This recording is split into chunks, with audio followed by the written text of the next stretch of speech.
A weak F-rank adventurer becomes the strongest among everyone, and the miracle is that he started learning at the age of 30. He surprises everyone. This adventurer is named Senpai. Stay tuned until the end to discover the origin of his story. Our episode begins today with that group fighting a muscular man, but they beat him severely. He then raises his head and tells them, "You are still far from my level." The scene then shifts to the city where the bright sun and clear sky are visible while some adventurers are moving around. Each of them has their own dreams and ambitions to become a great hero one day. They finally arrive at the training or examination arena where the organization calls for the ceremony. The applicants for the rank promotion test are asked to register here in this place. Then the hero named Senpai enters, and the guild girl is surprised. She says to him, "Are you Rick Senpai? I am Alyssa, and I am very pleased that you have come here. It has been 2 years since we last met." She then remembers what happened previously when Senpai resigned. She was greatly surprised when she later learned that he had become an adventurer. An adventurer usually starts from childhood, but becoming one at the age of 30 is truly unbelievable. Normally, people begin as F-rank apprentices in their teens and then become beginner adventurers at a rank within 2 years. Alyssa then asks, "But tell me, Senpai, what have you been doing for the past 2 years?" He replies, "I was secluded in the mountains, training with some senior adventurers." At that moment, someone interrupts them and says to her, "Hello, miss, are you free now?" She tells him that she is working at the moment and is not available. The person, who appears to be drunk and wants to harass her, approaches her. But Senpai stops him and says, hold on, you ignorant fool." He places his hand on the person's shoulder, calming him down, and he completely loses consciousness, falling to the ground, possibly due to drinking too much. Senpai then gives them a great lesson about drinking alcohol, saying that it completely clouds the mind and is internationally prohibited, and that only fools drink it. Alyssa, the guild girl, smiles at him and says, "All right, Senpai, here is your examination ticket. It is ready now. Good luck with your A-rank test." He thanks her, takes the ticket, and finds that his number is 4,242. He is suddenly shocked and says to himself, "A bad luck number that resembles death. I am worried now." Then he leaves the guild, feeling very sad, and meets a girl named Renette. He talks to her about the young people inside the guild, how they are very serious and full of hope and dreams, thinking they can become whatever they want. Each has their own dreams and ambitions. The scene then shifts back inside the guild, where they notice a mark on this steel armor and identify the man as Domold, the demonic knight who is now wanted for assault. Alyssa recalls what happened and wonders if Senpai was the one who did it and placed his hand like that. The scene then shifts to Senpai, who is getting measured by a doctor and finds out he is 174 cm tall, but is surprised to learn that he is 32 years old. The doctor then tells them that each of them will place their hand on a crystal to assess and measure their magical energy. Everyone places their hand, and when Senpai does, the result is a negative F, which is very low. However, the surprising thing is that the crystal immediately shatters afterward. The scene then shifts to the trainer and instructor, who tells them that they will now test their punching strength. Each of them will deliver a strong punch to this device, which is specifically designed to measure the strength of the punch and absorb the impact, so they shouldn't worry and should give it their all. Senpai thinks to himself, "Is this a holo bag?" He then remembers what happened previously with his colleagues. One of his colleagues told him, regardless of the weapon or magic you might use, the basis of everything is your body. If you can destroy this golden slime bag with your bare hands, you'll know that you've built a body you can rely on. He told him, "But I can't destroy something with the strength of a dragon's tooth with my bare hands." His friend replied, "This is a very simple task for an adventurer," and then he smashed it with his hand, demonstrating his ability to destroy 200 bags in one punch. "Now you will start with 50,000 punches a day, and we will increase it later." Returning to the present, this training was hell for Senpai and extremely hard work. Everyone began testing their strength, and then the second son of the Duke entered. He was only 11 years old, but everyone said he had magic equivalent to rank G, a true child prodigy. He used his full power, and after all these moves, a small ball emerged. Senpai was surprised and said, "Is this flame magic?" He then remembered when his colleague trained him with that explosive ball. Everyone continued to test their strength until it was Senpai's turn. The director then says to him, "Wait, it is said that you started as an adventurer when you were 30 years old. Is that true?" Senpai replies, "Yes, it is." The The guild leader tells him, if you haven't trained your magic since you were young, don't expect any growth later. The results of your magic capacity measurement are dreadful. I say this for your own good. You should give up now. Senpai remembers how hard he trained, never giving up to the point where his fists were bleeding. Returning to the present, he says, it's true that I started very late, but God does not waste the reward of those who do good. I will never give up, no matter the age at which I start as an adventurer. He then uses his fist and delivers a punch that shatters the entire wall. Everyone is shocked, with great surprise on their faces. Fred Dyermuid feels sad that Rick stole the spotlight from him, but he doesn't mind because his real specialty is defensive magic. When they measure their defensive capabilities, he will show what he can do. They then move on to the next training session, which is measuring their defensive ability against strong spells. We see Rick defending himself against magic very well, making Fred Dyermuid sad again because he couldn't defend against composite nature magic of the 4th level as Rick did. The trainer thanks Rick, confirming that he can use defensive magic. He knew Rick used an air cushion to defend himself. The trainer decides to escalate and use composite nature magic of the 5th level instead of the 1st level. Rick, feeling very embarrassed but determined, decides to use a higher rank of defensive magic this time. He can only use one of each of the 1st level composite nature magic for attack and defense. The trainer asks him to control his power well to avoid getting hurt. The trainer then uses the 5th level composite nature magic and hits Rick with it.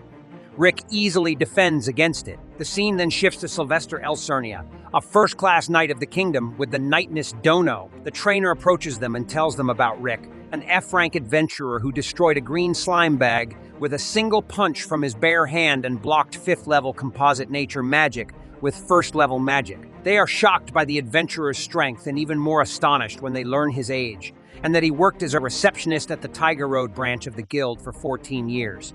They are amazed that this adventurer killed a dragon. After the preliminary test, Rick sits with Renette. She asks him about the written exam, and he tells her he is confident he got an excellent score. You can't underestimate a former office clerk with 14 years of experience, he says. However, he is not sure if he will pass the preliminary test, as he is very worried about the practical exams since he got an F- in magical capacity.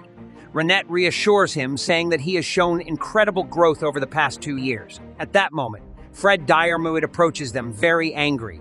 Rick mocks him, offering to help him find his parents, which angers Fred even more.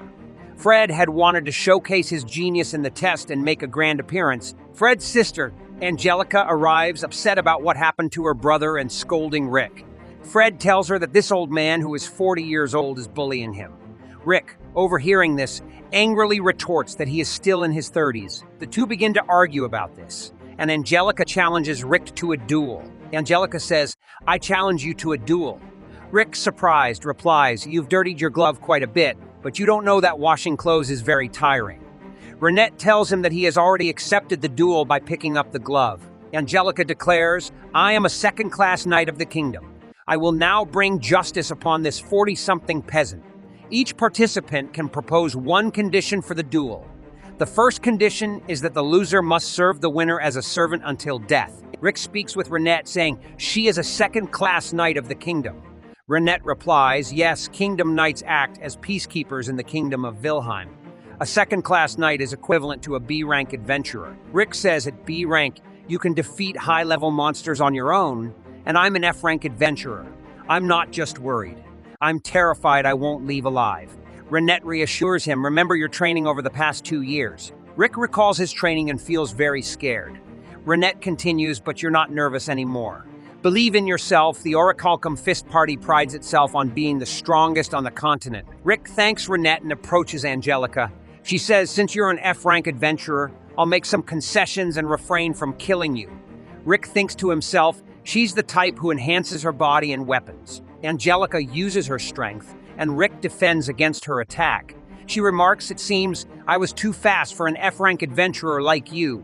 You're so shocked you can't even make a sound. She advances again, moving very quickly, but Rick imagines her movements as being very slow. She's much slower than me, he thinks, when Rick naturally runs and dodges Angelica's strike. She says he read my move entirely. Only a few first-class knights can react properly to my speed, even if he managed to dodge once.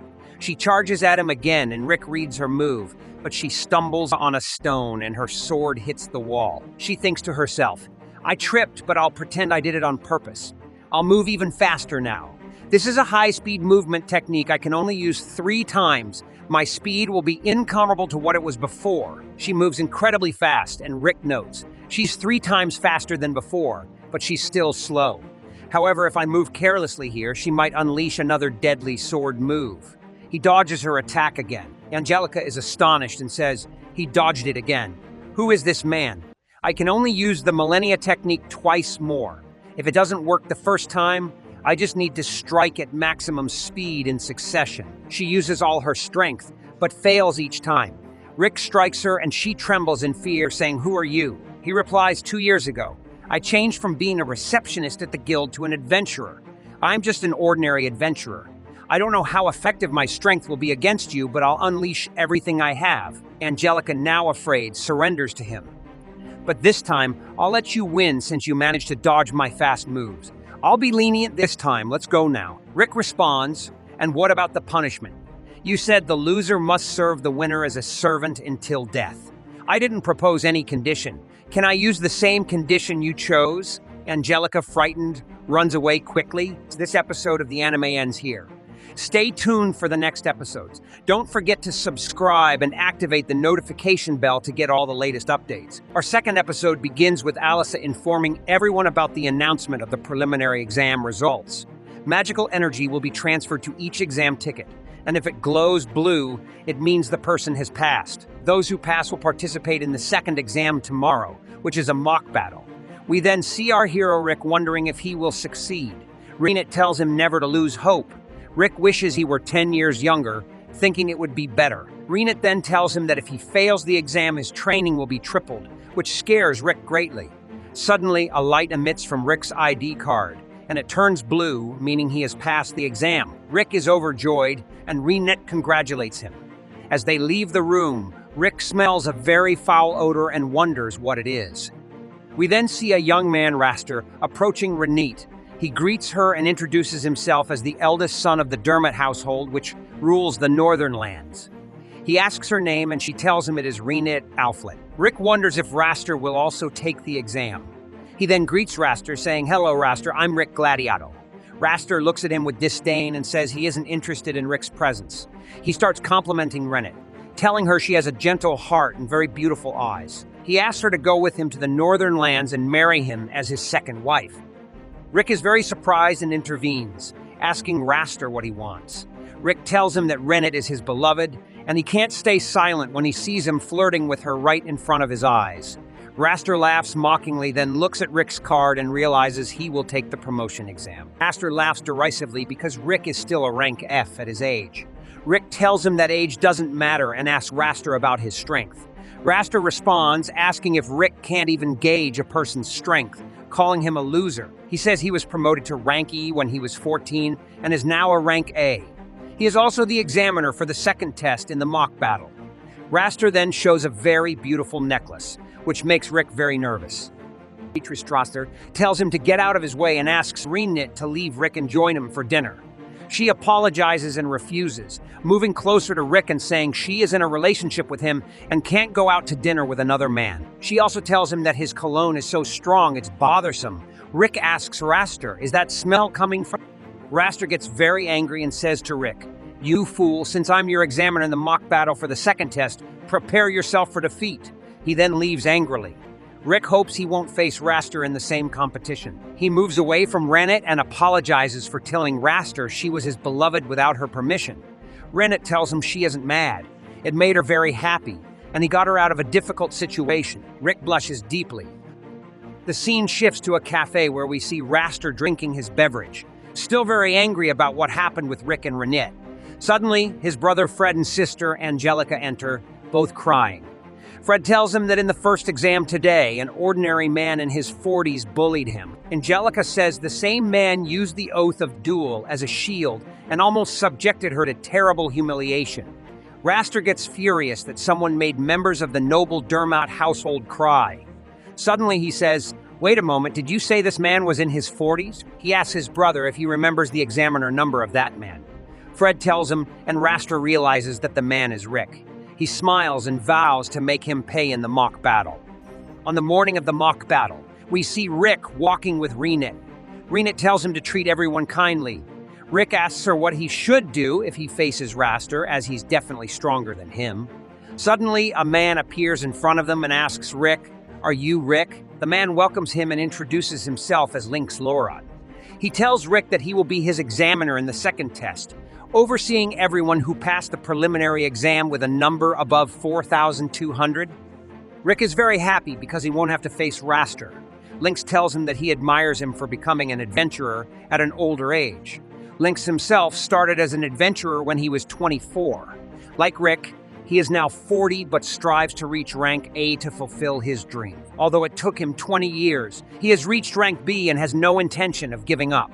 They shake hands and we see Raster standing nearby, hidden, listening to their conversation. Later we see Lynx walking alone when suddenly Raster appears in front of them and says, "You lowly man, I want to speak with you in private." The scene shifts to Rinite and Rick, who look happy. Then we see an official announcing that those with numbers 4,200 and above will be tested by Lynx, but due to his sudden illness, another examiner has been chosen, Raster Dermot. Rick is terrified upon hearing this name. Rennet tells him that Fred and Angelica, whom they met yesterday, are his siblings. We then see the other trainees discussing Raster. He is the son of a very noble family and achieved rank A at the age of 17. He is a genius known as the Man of 1,000 Abilities. However, his other nickname is the Rank Crusher. They say he enjoys tormenting examinees who catch his attention every year. Rick is so shocked that he feels like crying because he realizes that he caught Raster's attention last night to the extent that he won't be able to see anyone else but him. The scene then shifts to Raster in the training field, using a 4th level composite magic spell, the Ice Cyclone, which causes a massive explosion in the area. At that moment, a guard approaches him, needing something from him. Meanwhile, the scene shifts back to Rick and Rinit. Rick is very distressed, pacing around and saying, "Oh my god, what do I do now? This is too hard for me. I'm up against the Man of 1,000 Abilities who also holds rank A and hates me. And I'm just a rank F guy who can only use 2 first-level composite spells." He puts his hands on his face and says, "Damn it, I should just go home and let my mom lick my wounds like a dog licks her little puppy." At that moment, Rinit stands up and says to him, "Aren't you ashamed of yourself, man? Why don't you have more confidence? You're very strong, but you also need to believe in yourself." Rick responds, "I know that well. I also know I started late in all this, and everyone tells me I'm a strong hero." She tells him, "You need to be more manly in these situations. Other people's words can drive confidence, and I'm telling you that you can pass this test with flying colors. You're very strong, Rick. You can beat the Man of 1,000 Abilities. You've been capable of this since the day you decided to become an adventurer." She then stands up and asks him, "Do you trust me?" He replies, "Yes, and thank you for motivating me with those wonderful words. If they were weighed against gold, they would be heavier than gold. I now feel that my confidence is starting to come back." At that moment, someone calls out to them and says, "Allow me to read your fortune. I'm good at this, don't worry. I'm not a suspicious person or anything like that. Since this is your first time, there's no need to pay anything." She then says to him, "Come, have a seat." But then something strange happens, and the face of that person is revealed to be Fred, who had set a trap specifically for him using teleportation magic. Rick is transported to another location, but Rinit grabs Fred by his cloak, lifts him up, and demands, "Where did you send him? Tell me or I'll kill you and cut off your head." She then threatens him further by cutting off some of his hair, making Fred very scared. She warns him that the next cut will be his eye and asks, "Which eye do you want me to pluck out first, the right or the left?" Fred, terrified, says, "He didn't go far because my teleportation magic's range is only 100 meters. I think he's around here somewhere." Scene shifts to Rick, who wonders, "Where am I? Am I behind the test site?" At that moment, some strong individuals approach him, wanting to fight. Rick says to them, "Wait, are you sure you haven't mistaken me for someone else? I don't know you." They reply, "Unfortunately, there's no mistake. You are the one we're looking for. We are the personal guards of House Dermot." Rick is shocked and remembers Fred, his sister, and the other annoying person he met yesterday, Raster Sama. They then say to him, "Get ready to meet your doom. You will fail the exam without being able to participate. We will break your legs and destroy you completely." Realizing that they are rank A, Rick thinks, "This is the end for me." But at that moment, help arrives in the form of the three strong individuals who had been training him before. They say to him, "Rick, you have an exam. What are you doing here in this place?" Everyone is astonished that this orc can speak. The orc approaches Rick, asking in surprise why he is here despite having a test. Rick, flustered, asks him to wait a moment. One of the guards steps forward with a sword and threatens the orc, asking, "Who are you? Do you want to die here?" Rick quickly responds, saying that these men are helping him relax before the test to defuse the situation. Knowing that if he tells his orc friend they intend to harm him, the orc will kill them all. The guard is puzzled, and the orc says, "If that's true, I'll help too." He then shouts loudly, calling for the guard captain and pleading with him to withdraw, as their lives are at stake. The guard captain orders his men to deal with the situation. One of the guards strikes the orc with his large sword, which shatters into small pieces. The orc comments that while the guard has strengthened his physical power to a reasonable extent, he failed to reinforce his weapon, and the orc can't help but be impressed. He then breaks a piece of the sword with just 2 fingers effortlessly. The guard uses his physical strength to throw a powerful punch, but the orc easily blocks it and squeezes the guard's hand, causing him great pain and injuring his fist.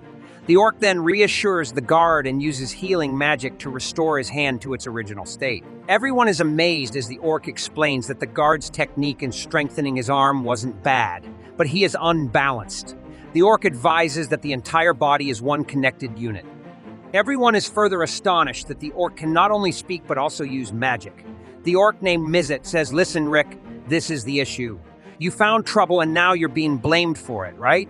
Well, in that case, I'll put an end to all this." He then reveals a large weapon, surprising Rick. Mizet tells them, "I recently developed this. It's the modified version of the Super Flame Cannon Juliet, loaded with magic-infused lead stones." The soldiers raise their weapons, stating they will deal with each of them one by one, and then they charge at Rick and his companions to attack them. Mizet then fires his powerful weapon at them, taking them down one by one with ease. Rick is astonished at how quickly he defeated them and was about to ask him to wait, but it was already over in mere seconds. Rick is very angry, but his friend reassures him that they are not dead. They have just been paralyzed for a while. Suddenly, one of the guards threatens Rick and his companions by holding a weapon to a young girl's neck. Rick pleads, "Please don't do this. It would be in your best interest to release her." The girl asks, "What is this man doing?" Rick tells her he wants to play with you. The girl is excited, but the guard tightens his grip on her neck with the weapon, causing her pain. In response, the girl releases an immense power and takes him down instantly. Despite her young age, she casts a 7th-level composite nature spell. The guard captain and the remaining guard are in utter shock because she is the most powerful vampire sorceress at such a young age. Known as the demonic child of destruction, Anicapped Dracul, the other young man with yellow hair, despite his appearance, is over 50 years old. His techniques are 1,000 years ahead of their time. He is the greatest craftsman of weapons in the world, known as the millennial craftsman Mizet Eldwarf.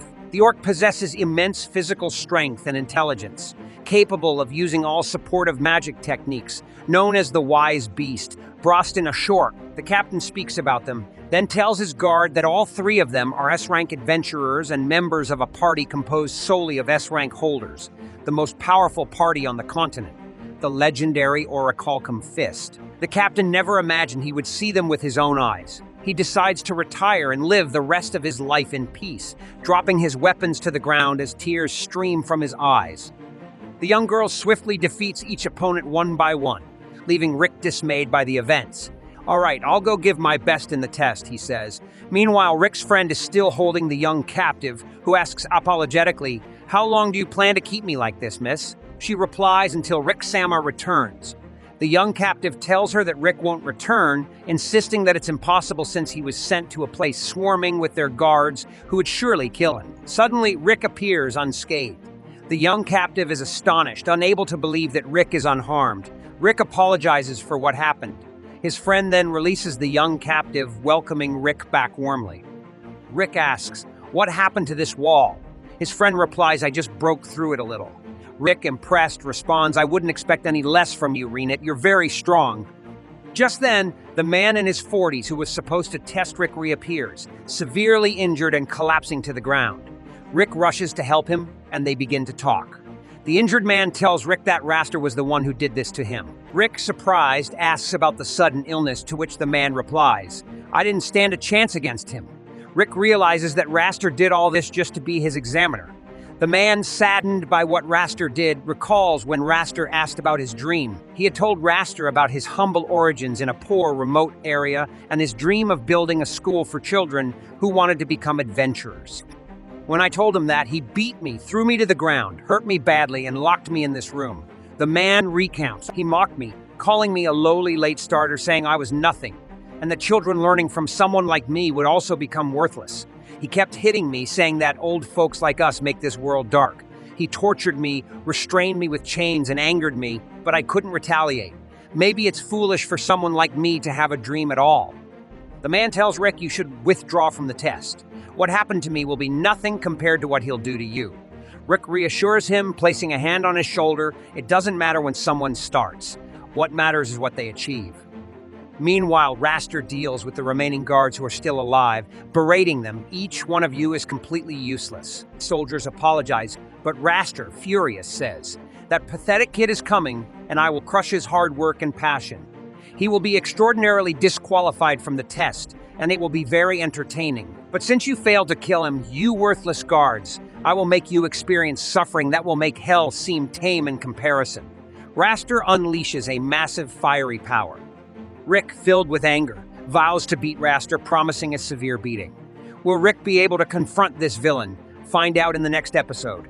Please subscribe to our channel and activate the notification bell to stay updated with all our new content. Our episode begins with the boy Adolf introducing himself and telling us about the 4 basic abilities. The 4 basic abilities are physical strength, body control, magical energy, and magic control. These powers together greatly affect the strength of an adventurer. Adolf has the ability to see the levels of these 4 basic abilities in other people, as he was born with this extraordinary power. He then uses his ability on players competing against each other and sees that one of the competitors is of rank A. This is not an ordinary competitor. He is very strong. Then his eyes hurt, and he realizes it is dangerous to look at anyone too strong. He then looks at Rick and wonders what's wrong with this gloomy man. He wonders if he will take the test at his age and feels curious about Rick's ability levels. He uses his power to find out how strong Rick is and is surprised that his ability is extremely high. Adolf starts screaming because his eyes hurt a lot. Then the scene shifts to Ryanette, who is walking alone. Alyssa stops her and tells her that she used to be friends with Rick in the past when they worked together in the guild. Ryan tells her that she is a member of Rick's same team. Ryanette then looks at the rest of her friends and offers Alyssa to join them. When Alyssa goes, she is very surprised and asks why there is an orc in this group. Then they get to know each other. The orc then asks what Rick will do in the duel. Ryanette tells him that he will do well. Alyssa then tells them that Rick will train with Raster, an adventurer of rank who always defeats the testers excessively. Then we see Raster's brothers calling out to him and asking him to defeat Rick. Then we see Raster challenging Rick and saying to him, "I never expected that one day I would duel someone like you at this age and weak." Rick asks him why he became an adventurer. Raster replies that he has a talent, and even being a noble, being a former adventurer will increase his status, so he plans to retire at the right time.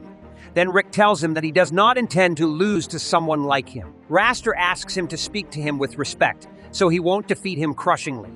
Then Raster starts using first-level nature magic, launching an ice shot and hitting the wall behind Rick. Rick talks to himself and says, "Don't let anger control you. Calm down so you can defeat Raster." Then he remembers the past when Ryanette advised him to use the first minute after the match starts to calm his emotions and focus on observing his opponent. We return to the present and Raster tells him, "If you don't attack, I'll do whatever I want." Raster uses third-level nature magic, igniting flames and exploding the area around him. When the fires are extinguished, we see that Rick is unharmed. We then return to Alyssa and the others, and we see the orc telling Alyssa that a strike like that won't affect Rick. He asks her if she knows the 4 basic abilities that determine an adventurer's strength: physical strength, body control, magical energy, and magic control. The orc informs her that among them, one should develop their magical energy while they are young. Otherwise, there will be no hope for further growth, and this should happen before a person turns 20. Alyssa then tells him that Rick became an adventurer when he was 30 years old. which means Rick's magical energy is very low. The orc then remembers the past when he told Rick that the only thing he would be able to rely on in the end was his body. So, as a first step, they needed to go to the next village and intensify the training. We then see very heavy weights tied to Rick's legs. The orc tells him that those weights are not difficult for him. They only weigh 100 kilograms. Rick is very surprised, but the orc doesn't care and leaves, telling him that they are near the lair of giant monsters and he has to walk with those weights. Then we return to the present, and the orc tells them that he did this to compensate for Rick's lack of magical energy, as Rick trained very intensively in the other 3 abilities. We return to the duel and see Raster telling Rick that the next strike will be a little more painful than the previous one. Raster then uses 4th level nature magic, Hurricane Cutter, and delivers a strong blow to Rick. The orc continues his conversation with his friends, telling them that regarding Rick's physical strength, he trained him from scratch, and their friend Mizé taught him magic control. Rick continued training for 2 years to be able to defend himself with magic. Reinet trained him in body control, and Rick benefited from all the training they provided, becoming part of rank S just like them. We then return to Raster, who uses 4th level nature magic, Shock Burn. Reinet tells Alyssa that Rick is at rank S, but he doesn't realize it. She remembers the past during training when we see Rick smashing a large rock with his hands. The orc tells him that someone of his rank should destroy it with 1 blow. We return to the present and see Raster using a massive amount of magic, throwing rocks and exploding them at Rick. He then drops a very large rock on him, thinking he has defeated Rick. But to his surprise, Rick splits the rock in half and emerges unharmed, shocking Raster and everyone else. Raster then uses quadruple strength fist and attacks Rick with great force, but Rick skillfully blocks the blow. At that moment, Rick understands what Reinet meant about focusing on his opponent's skills in the first minute. He had been too preoccupied with his innate talents and neglected to refine and develop them. Rick thinks to himself, I know I have vast reserves of magical energy, but that won't help if I don't use it wisely. I cannot afford to lose. Master Turi then uses immense power from Hellfire and Blue Flame Fire, launching it at Rick with all his might. But Rick blocks it without blinking an eye, thinking that poorly executed magic isn't worth using more magic to block. He had controlled his magic with precision. Raster, impressed, says, I am amazed that you can be so arrogant over a series of coincidences. But I promise you, my dear, there won't be another coincidence, and I will defeat you now. He then attacks with all his strength. But he is too slow for Rick, who strikes him back, causing Raster to stagger. Jeffrey and his sister are astonished by Rick's strength and remark that he is not normal. Raster realizes that Rick possesses abilities that surpass rank A. You've been lucky, my dear, over and over again. Your luck is very good for a lowly person like you. Rick then says, how reluctant you are to acknowledge me. What I used wasn't even magic. It was just body control. But my level of precision far exceeds your enhancement magic.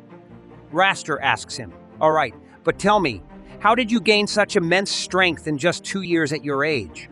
Rick then recalls a flashback of the incredibly harsh training he underwent. The temperature was unbearable, as if I had entered the mouth of a volcano.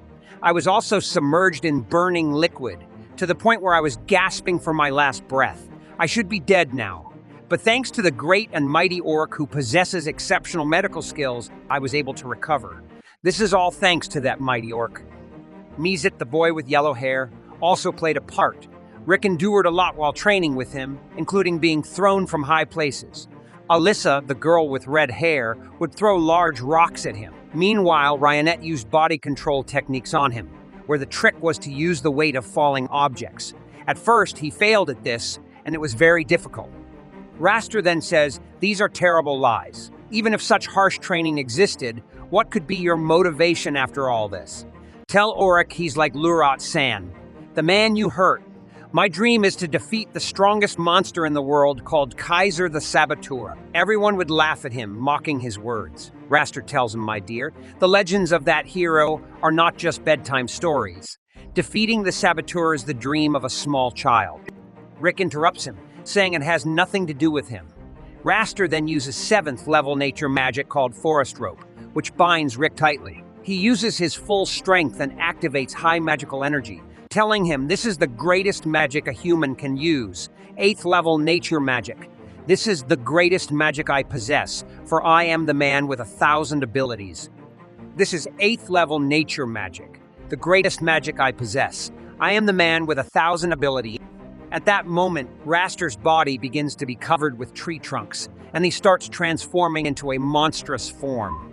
Rick then begins to use his magic in true power, declaring that he will break through the shield Raster has created. Raster mocks him, saying, "You won't be able to do anything. Are you so arrogant that you've become desperate now?" Rick asks him how many times he has used this magic, including in training. Raster replies, "I don't know, but in the end, I mastered it after just a few times." Rick is certain that his opponent doesn't fully understand the spell. Rick says, "I've used this magic 100 million times." Raster's followers think he is exaggerating. Alyssa says that's physically impossible, but the wise Ashurk tells her it's possible with the use of time magic. He confirms that Rick indeed did what he claimed. We return to the battle. Raster says, "I've grown tired of listening to your foolish lies. Now I'll do exactly what I did to that old tester I previously defeated and tortured. I'll crush your silly dream, Rick, and turn you into pieces." Raster then begins his attack. But to everyone's surprise, Rick easily breaks free from his bonds and summons the spell in his hand.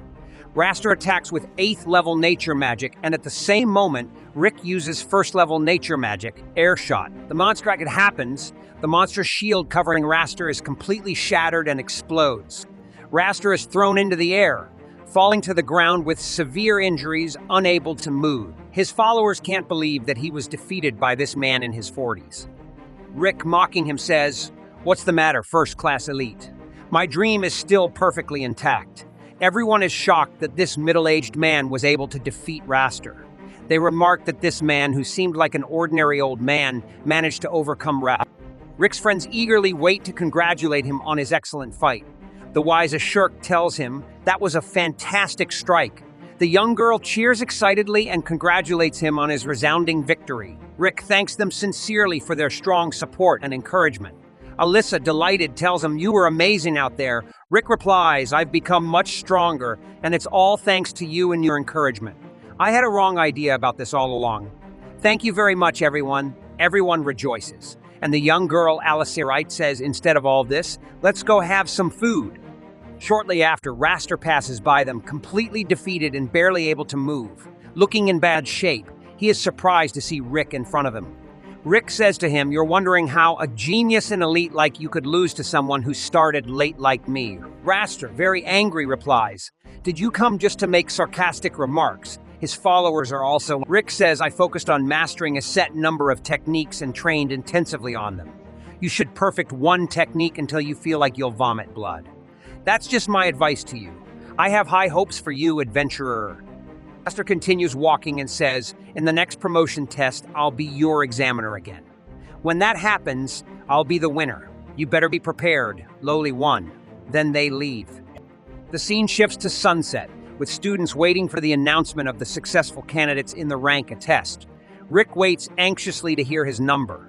Some numbers are called out, and the successful students are overjoyed. Meanwhile, the wise Ashurk and his companions are eating. Alyssa asks, "Should we really be here before the announcement?"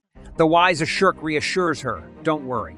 Our team is sure to pass this test." Rick managed to defeat his examiner. Back at the announcement, Rick is still waiting to hear his number. Ryanette comes to him and says, "You were very nervous when you passed the preliminary test." He replies, "I was just remembering some things, and that made me a bit anxious." Then Rick's number is called, indicating that he has passed the test. Will he be able to pass the remaining tests, or will there be obstacles in his way? We'll find out in the upcoming episodes. Stay tuned, and please subscribe to the channel and activate the notification bell to receive all the latest updates. The episode begins with Ryanette talking to Rick. "You seem very nervous after passing the preliminary test." He said, "I remembered some things from the past." Then the scene shifts to a flashback of Rick as a child, reading a book and saying, "One will obtain a treasure that grants any wish after defeating the most dangerous monster. Caesar the Saboteur," he continues. "One of the children who dream of becoming adventurers will be able to obtain this treasure and have their wish come true, and I truly believe in this." Next, we see Rick telling his father that he will become an adventurer like Yamato. His mother responds, saying, "Adventuring is very dangerous, and you could die at any moment.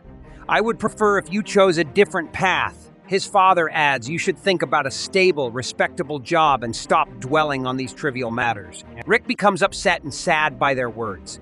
Later, we see Rick sitting with a doctor who tells him, congratulations, we found a mark indicating you have an innate skill. People with this mark are very rare, but you are one of them, although we don't yet know what your innate skills are. They seem extraordinary. Rick excitedly asks, like Yamato. The doctor replies, yes, you might be like him one day, but these skills can't be developed through training. You have to wait for them to manifest on their own. After learning he has an innate skill like the brave Yamato, Rick runs joyfully and says, once my skills appear, I'll proudly announce it to my mom and dad and become a powerful adventurer. The next day, Rick wakes up and his friends ask him if his extraordinary powers have appeared. He replies, not yet, it's only been a day. The following day, they ask again, and then a year later, they still ask, but he responds that his powers haven't appeared yet. We see him training in front of a candle, but no extraordinary power emerges. Some time later, Rick is sitting with his friends, and one of them says there are cases where the skills don't appear despite having the mark. Why don't you become an adventurer anyway? Many adventurers don't have skills and still make a lot of money. Rick responds, that's not what adventure means to me. I'm looking for something more thrilling. Sometime later, Rick enters to speak with his mother, saying, you have been appointed as a receptionist at an adventurer's guild. His mother is very happy, and his father tells him it's a respectable and stable job. I am proud. Next, we see Rick at the guild, starting his work with many papers in front of him. He talks with the adventurers and seems envious of them, unable to become an adventurer himself. From time to time, he goes to train, hoping his skill will manifest, but to no avail. He appears sad and distracted, feeling that being an ordinary employee is not what he wants. He wants to be an adventurer. He continues to read the book he read as a child about the legendary knight Yamato. The next day at the guild, an adventurer talks to the receptionist, who confirms the completion of his mission. Rick comes from behind her and says, eliminating the slime, and your reward is 20,000 pounds. The adventurer thanks him for helping with his reward. Rick then says, there's been an increase in monster sightings in the city recently, so I think a new mission will be announced soon. He adds, they are just monsters driven out of their lairs, wandering in the town. She asks if it seems dangerous, and he reassures her, don't worry. It's normal. They're mostly low-level monsters, so it will probably be a D-rank mission. She responds, then I will go and prepare everything, so we can handle it quickly. Later, an adventurer named Zaid approaches Rick and says, you seem off today. Zaid then smiles and shows a medal, indicating he has been promoted. He says now I can earn more money by adventuring on my own. Rick is shocked and says, congratulations, Zaid. Later that evening, we see Rick drunk, lamenting that Zaid was promoted to B rank while he's been stuck in the same position for 14 years, performing the same tasks repeatedly. He acknowledges that his daily life and income are stable, but he is clearly dissatisfied with his job. He says, if I become an adventurer, I would be very strong by now. Suddenly, he hears a woman scream that monsters have appeared. Rick rushes to the scene and sees a giant troll, a mid-level monster, and wonders what it's doing in the area. He steps in front of a girl to protect her, but she effortlessly slices the monster into pieces with one strike. She thanks him for trying to save her and introduces herself as Renette. Later, as they walk together, Rick admits he was planning to rescue her, but she ended up saving him instead. He is impressed by her strength and asks about her rank, wondering if she is a B or a rank adventurer. She replies, no, I am S rank.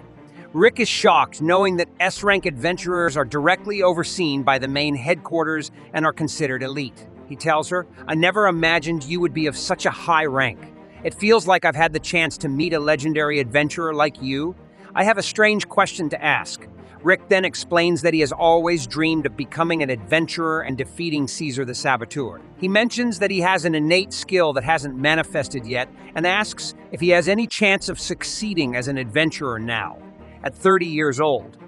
Renate responds saying, in the previous situation with the monster, I saw that you possess courage, an important trait for adventurers. However, you work as a receptionist at the guild. Do you understand the importance of magical reserves? Rick replies, it's hard to develop them unless you're young, right? She clarifies, it's not just difficult, it's essentially impossible. A certain amount of magical reserves is necessary for an adventurer. To be honest, there is no chance of you succeeding if you start now. Rick is stunned by her words but hides his shock. He thanks her, saying, "Thank you for being honest with me. Now I can stop clinging to this dream I should have let go of years ago." She apologizes, and he tells her he is glad to have met a beautiful girl like her today and that he is in a great mood. He then asks, "How about we have dinner sometime?" She agrees, saying she is free tomorrow, leaving Rick surprised by her immediate acceptance. The next day, Rick is singing and seems to be in a great mood, which his colleague at the guild notices. He tells her, "Yes, I'm in a good mood. Let's double our efforts and work even harder today." Then Zayd appears, boasting about his B-rank status, and Rick assigns him a shadow wolf hunting mission. In the evening, Rick is singing again, thinking about his dinner with such an attractive girl and feeling that his life isn't so bad. He considers that if everything goes well tonight, they might even start dating. Suddenly, he hears people shouting that monsters have appeared again. Rick rushes to the scene and finds Renette fighting off the monsters. Seeing the sheer number of monsters, he tells her, "I'll just be in your way. I'll leave this to you," and steps back. Renette begins her attack using magical needles that cut through the monsters with deadly precision. She swiftly exterminates them all, leaving Rick in awe of her power. He remarks this is the strength of true adventurers. Renette continues to slaughter the monsters one by one, slicing them into pieces. Rick is still astonished by her incredible strength, hardly believing that she could defeat all those monsters in just 1 minute. Suddenly, Renette senses a dangerous presence, feeling as if she's entered a living nightmare, facing a massive dragon. She becomes overwhelmed and loses control, prompting Rick to rush to her side to check on her. Meanwhile, monsters start appearing again, and adventurers begin fighting them off. They order Rick to leave the area because it's overrun with monsters. As the adventurers continue to battle the monsters, Zayd announces that the guild has issued an emergency mission and tells Rick and Renette to leave. Watching the adventurers fight so powerfully, Rick feels envious because he has no strength to contribute. Renette warns him that the place is very dangerous, but he reassures her, "Don't worry, Zayd is here and he's a B-rank adventurer." She tells him that won't be enough at all. "There's a large dragon near B, and my body suffers from a severe reaction every time I sense dragon magic. I lose control of the magic inside my body and become extremely exhausted." Rick says a dragon would never appear in a place like this. Suddenly, a huge dragon appears in the sky, leaving everyone in disbelief that it could be in a human area. Everyone realizes that all the monsters were fleeing from this dragon. As the dragon lands, it looks at one of the adventurers, who launches a magical attack at it, but it has no effect. Everyone is shocked, and the dragon begins to rage, causing everyone to fall to the ground from its mere reaction. Zed, their leader, tells them, "We need to run. We can't fight this thing." They all start to flee, but the dragon erects a barrier, trapping them. The adventurers attempt to break the barrier, but it remains unshaken and unaffected by their attacks. Everyone believes they are doomed, but Rick steps forward towards the dragon, surprising everyone since he is just a receptionist with no apparent power. Rick tells them, "If I face this thing, maybe I can die as an adventurer." He thinks to himself, "Even though I can't resist it here, if it touches me with just the tip of its claw, I'll be torn to pieces. I felt better after giving up my dream, but my blood has been boiling all this time. I've always wanted to live this way." Rick picks up a stone from the ground and throws it at the dragon, but it has no effect. Zayd, the leader, commands his fellow adventurers, "We won't let a receptionist advance ahead of us, adventurers." The adventurers begin to attack the dragon with combined strikes, but the dragon gets angry and prepares to use its fire breath to wipe them out in one go. Zayd notices this and uses his iron body technique, creating an iron barrier to protect them from the dragon's fire. The dragon unleashes its fiery breath, causing everyone to fall to the ground from its immense power. They think this is the end. Renette laments, "If only I could fight the dragon." Suddenly, Rick emerges from beneath the ground, shaking off the rocks on his body, and stands before the dragon again. He declares, "I will turn my dream into reality." All the adventurers are stunned, thinking he has lost his mind.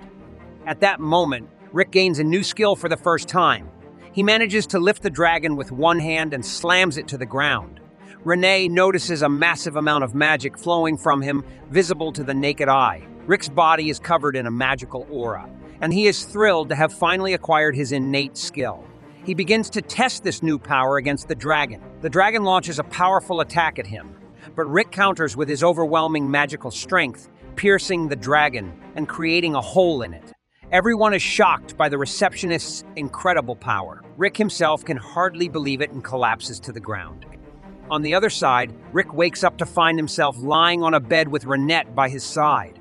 As he tries to get up, he feels intense pain. Renette advises him to stay still, explaining that all the magical circuits in his body were destroyed and he was on the brink of death. He asks her how long he's been unconscious, and she tells him it has been a full week. She has been waiting to invite him to join her team, the Orichalcum Fist, whose goal is the same as his, to defeat Caesar the Saboteur. Rick is astonished and can hardly believe it. Renette assures him that Caesar the Saboteur truly exists, and that Rick has shown the courage needed to become stronger and fight alongside them.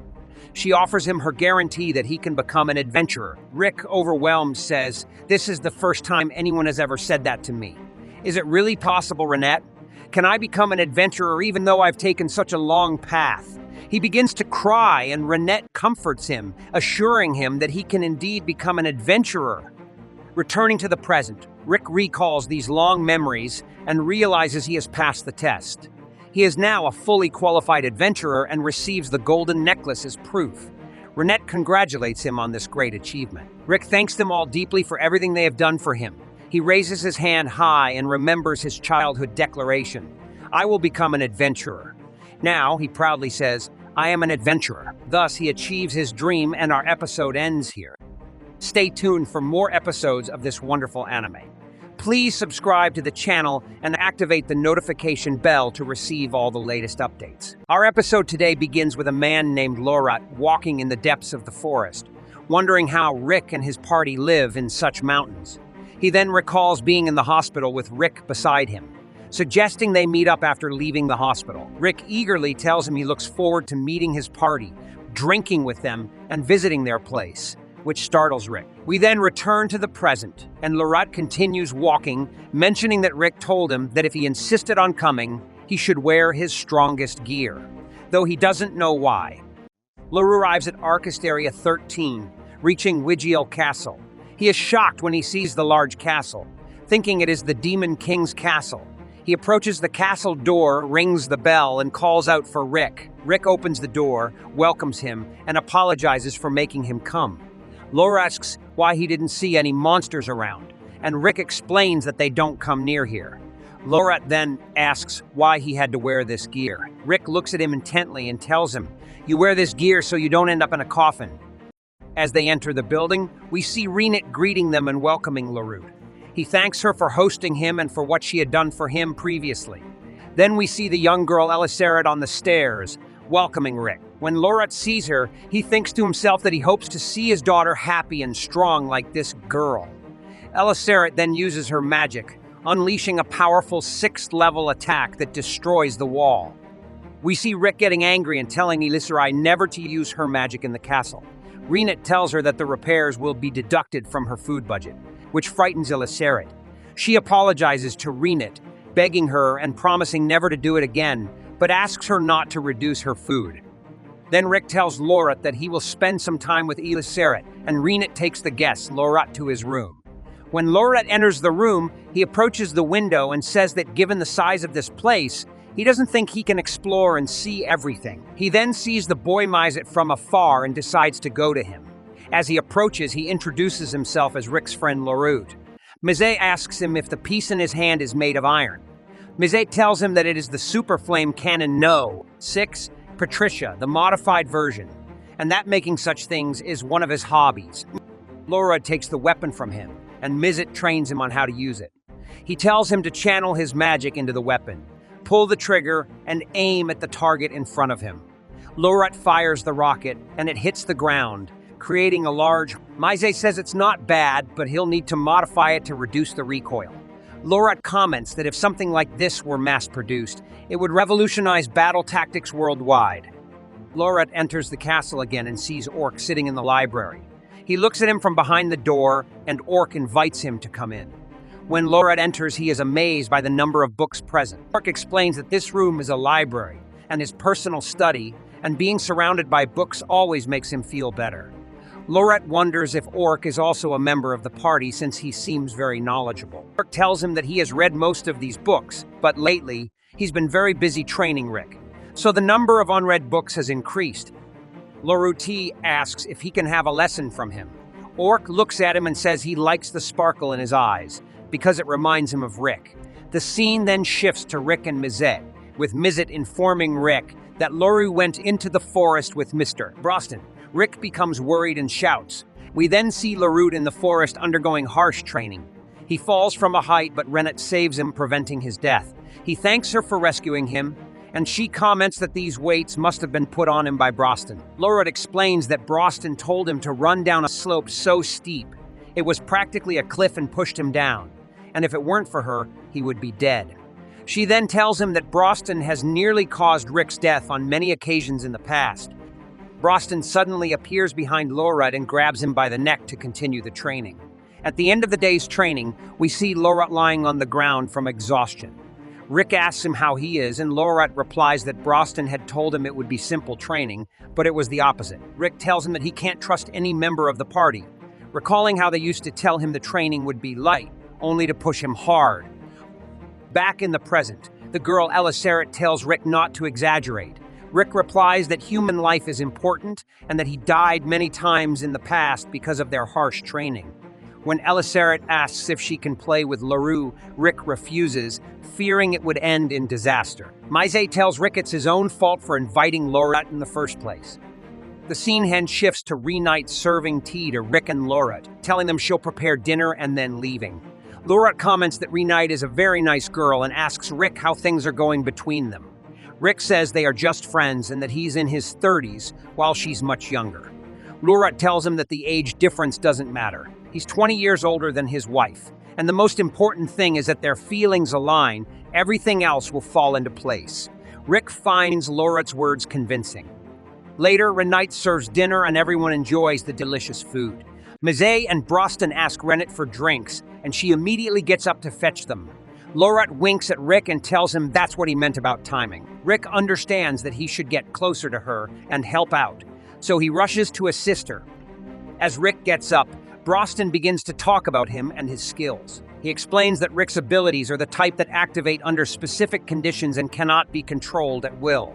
It would have been better if they were either always active or could be activated voluntarily, even without his abilities or weapons. Rick already stands in the world of S-rank. However, if his abilities are activated, he would surpass everyone. After dinner, Broston talks to Larute, wanting to ask him something. He inquires if Lorette has heard of the magical stones known as the 6 Jewels. Loro confirms that he has, as they are mentioned in the legends of Yamato. Rick then explains that their goal is to defeat Kaiser Alsabeth. The 6 Jewels are magical stones that open the gate to a spiral source where Kaiser Alsabeth lies dormant. These jewels are activated every 200 years, and since they are currently in that phase of their cycle, they should be emitting large amounts of magic. Lord Tetsuri replies that he hadn't heard about this before, but if Rick and his friends say it's true, then it must be real. However, he can't think of anything at the moment, but we'll see if he can find anything in the secret information section as they handle unannounced missions. He tells them to leave it to him, and he will take care of it.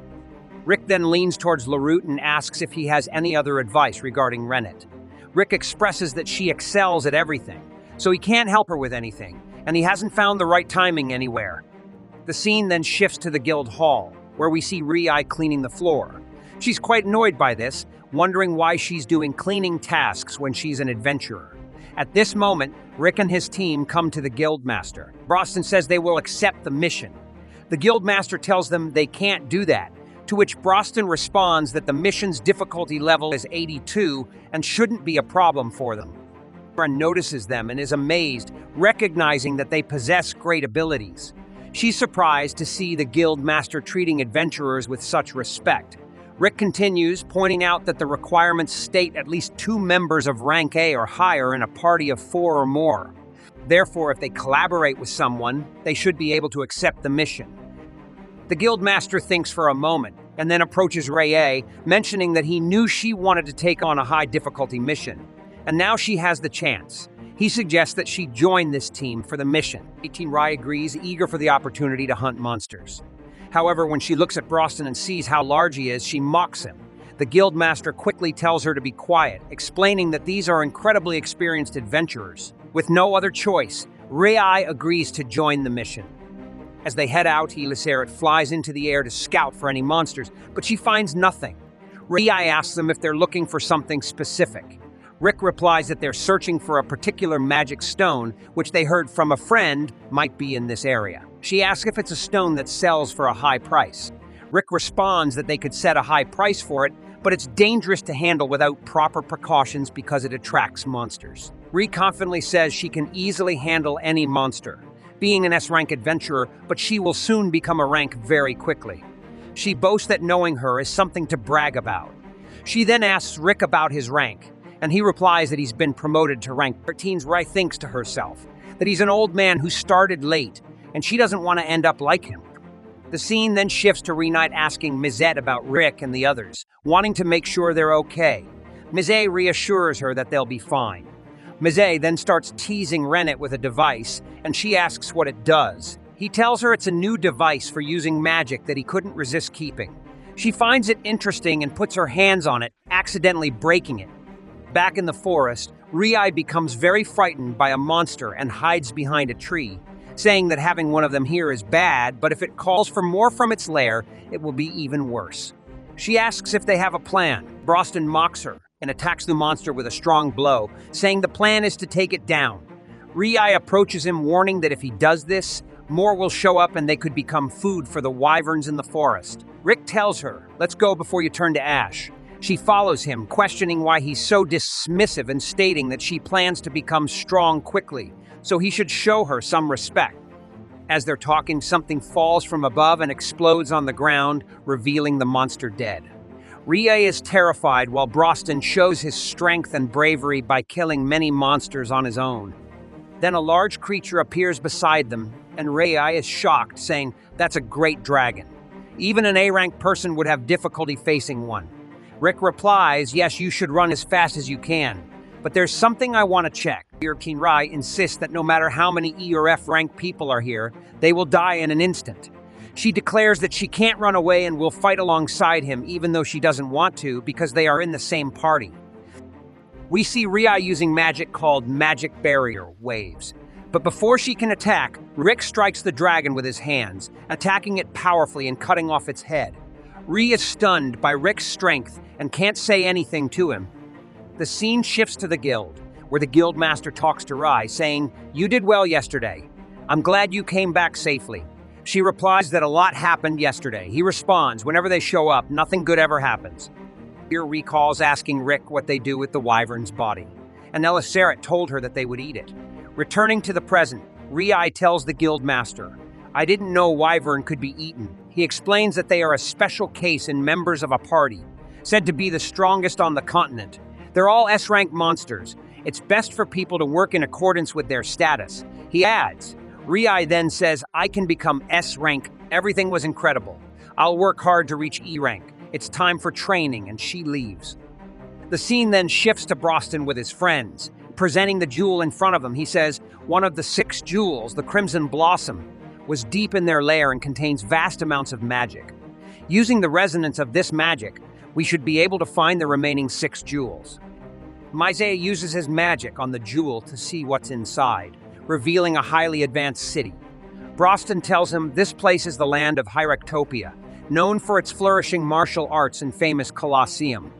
And so today's episode of This Anime ends. Stay tuned for upcoming episodes. Don't forget to subscribe and activate the notification bell so you can receive all the latest updates. Our episode today begins with Master Burgeston telling them that 400 years ago, there was a small country mostly covered by desert. Its 4th king, Alexander Hyrectopia, visited a settlement called Knuckle Percy, where he built the Colosseum and held combat duels. King Alexander himself fought without any weapon other than his body and remained undefeated in 10,000 real battles. People from all over the continent came to challenge and defeat him, as well as those who wanted to witness him. In a short time, the kingdom grew into a large, vibrant state filled with duels. And so the kingdom of Hyrectopia was born, and that is the story behind this statue of the man known as the King of Fists, King Alexander. Then he says to them, I wish I could have dueled him, even just once.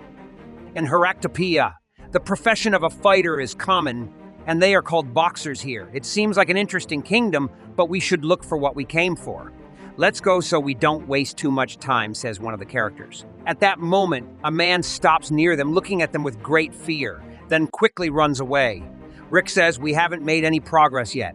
Should we try going to the city hall? Maybe we can find information about the 6 gems there. At that moment, they see a man pinning a woman against the wall. She says to him, stop it, you scoundrel, but he was harassing her and intended to do bad things. At that moment, Rick shouts at him, but Burgeston intervenes quickly, asking him about the reason they came. The scoundrel replies, are you a strong boxer? I want to duel you. Burgeston takes him to the street, and within less than 10 seconds, brings him back in the state you see before you. He says to him, my name is Gold. What do you want to ask? Oh, great leader. He then shows them a crystal and asks if they have ever seen a magical stone like this. There should be one somewhere in this kingdom. They say, yes, we think we've seen something like that somewhere, but we can't remember. They begin to think and recall details. At that moment, a group of people passes by with an announcement about the King of Fists tournament. Only 2 months are left until this tournament, which is the next competition to determine the boxing champion in the city. Additionally, the champion receives many privileges. Then we see that man with the long ears, who has won the championship for 3 consecutive years. His name is Kerwin Alf, and he is very popular. The girl is surprised and points her finger, saying to Rick, look at that belt he's wearing around his waist. In the middle, there's a stone like that beautiful one you had. Rick is surprised because it is indeed one of the 6 gems. Kerwin then enters the training hall, and the dark-skinned man with one eye talks to him, asking about his health. He replies, I'm fine, but not really. If there's a strong person out there, I might start to feel better. At that moment, Rick and Reinhardt enter, wanting just a minute of his time. The dark-skinned man says, hold on, are you Kerwin's fans? You need to leave with the fans because this is very bad behavior. Rick responds, no, my dear friend, it's not like that. We are adventurers, and I am looking for a specific gem. Rick appears very nervous and stammers in his speech. Then Burgeston enters and gets straight to the point, saying he wants that belt. The dark-skinned man asks, are you thieves? Why do you want this belt? Burgeston explains that the gem and the belt belonged to one of their family members a long time ago. They had been searching for it for many years. Of course, we will return the belt and provide a gem as a reward. But the dark-skinned man doesn't like this and calls for security to throw them out. Kerwin stands up and says, wait, I believe them. My nose can tell the liars from the honest ones. But I also can't let you have it that easily. This belt is special to all the people of Heractopia. Even if the gem is all you seek, I can't just hand it over. There's only one way to get it. You must stand atop the King of Fists tournament. Burgeston replies, you and your logic, that's right. As they leave the place, the one-eyed man talks to Kerwin and says, it would have been better not to let them go. You should have sent a group of beginners to crush them all. Kerwin replies, if we did that, they'd all be dead because they are very, very strong. They are not ordinary people. First, that maid, he means Reinhardt, the way she stands is unbelievable. No doubt she has immense skills, and that man, who seems ordinary, has trained his body to an extraordinary degree, referring to Rick, because he doesn't emit an aura of strength, he's an enigma. I couldn't gauge his power. But that orc, he's a true fighter with fire seemingly emanating from his body. The scene then transitions outside where Burgeston speaks to Rick. They need to become boxers to win the King of Fists tournament. Only then will they obtain the belt. To enter the tournament, the woman must pass the preliminary qualifiers held in the east and west of the kingdom. It's crucial to win among the qualified contenders. I'll leave the Western League to you, and I'll enter through the Eastern League. Rest assured, I'll be fine on my own, Burgeston says. At that moment, the man who is flirting with the girl arrives, having prepared a luxury car for transportation. The scene shifts to Rick and Reinhardt as they head to their first test. The official explains to Rick that the test is a simulated physical duel. His opponent has been randomly selected from the new boxers, a promising beginner who won all his matches in the preliminary qualifiers. But whether you win or lose, as long as you meet a certain standard, you'll pass. Please don't worry, just do your best, the official assures him. At that moment, his opponent, a foolish girl, arrives and says, call me Lightning.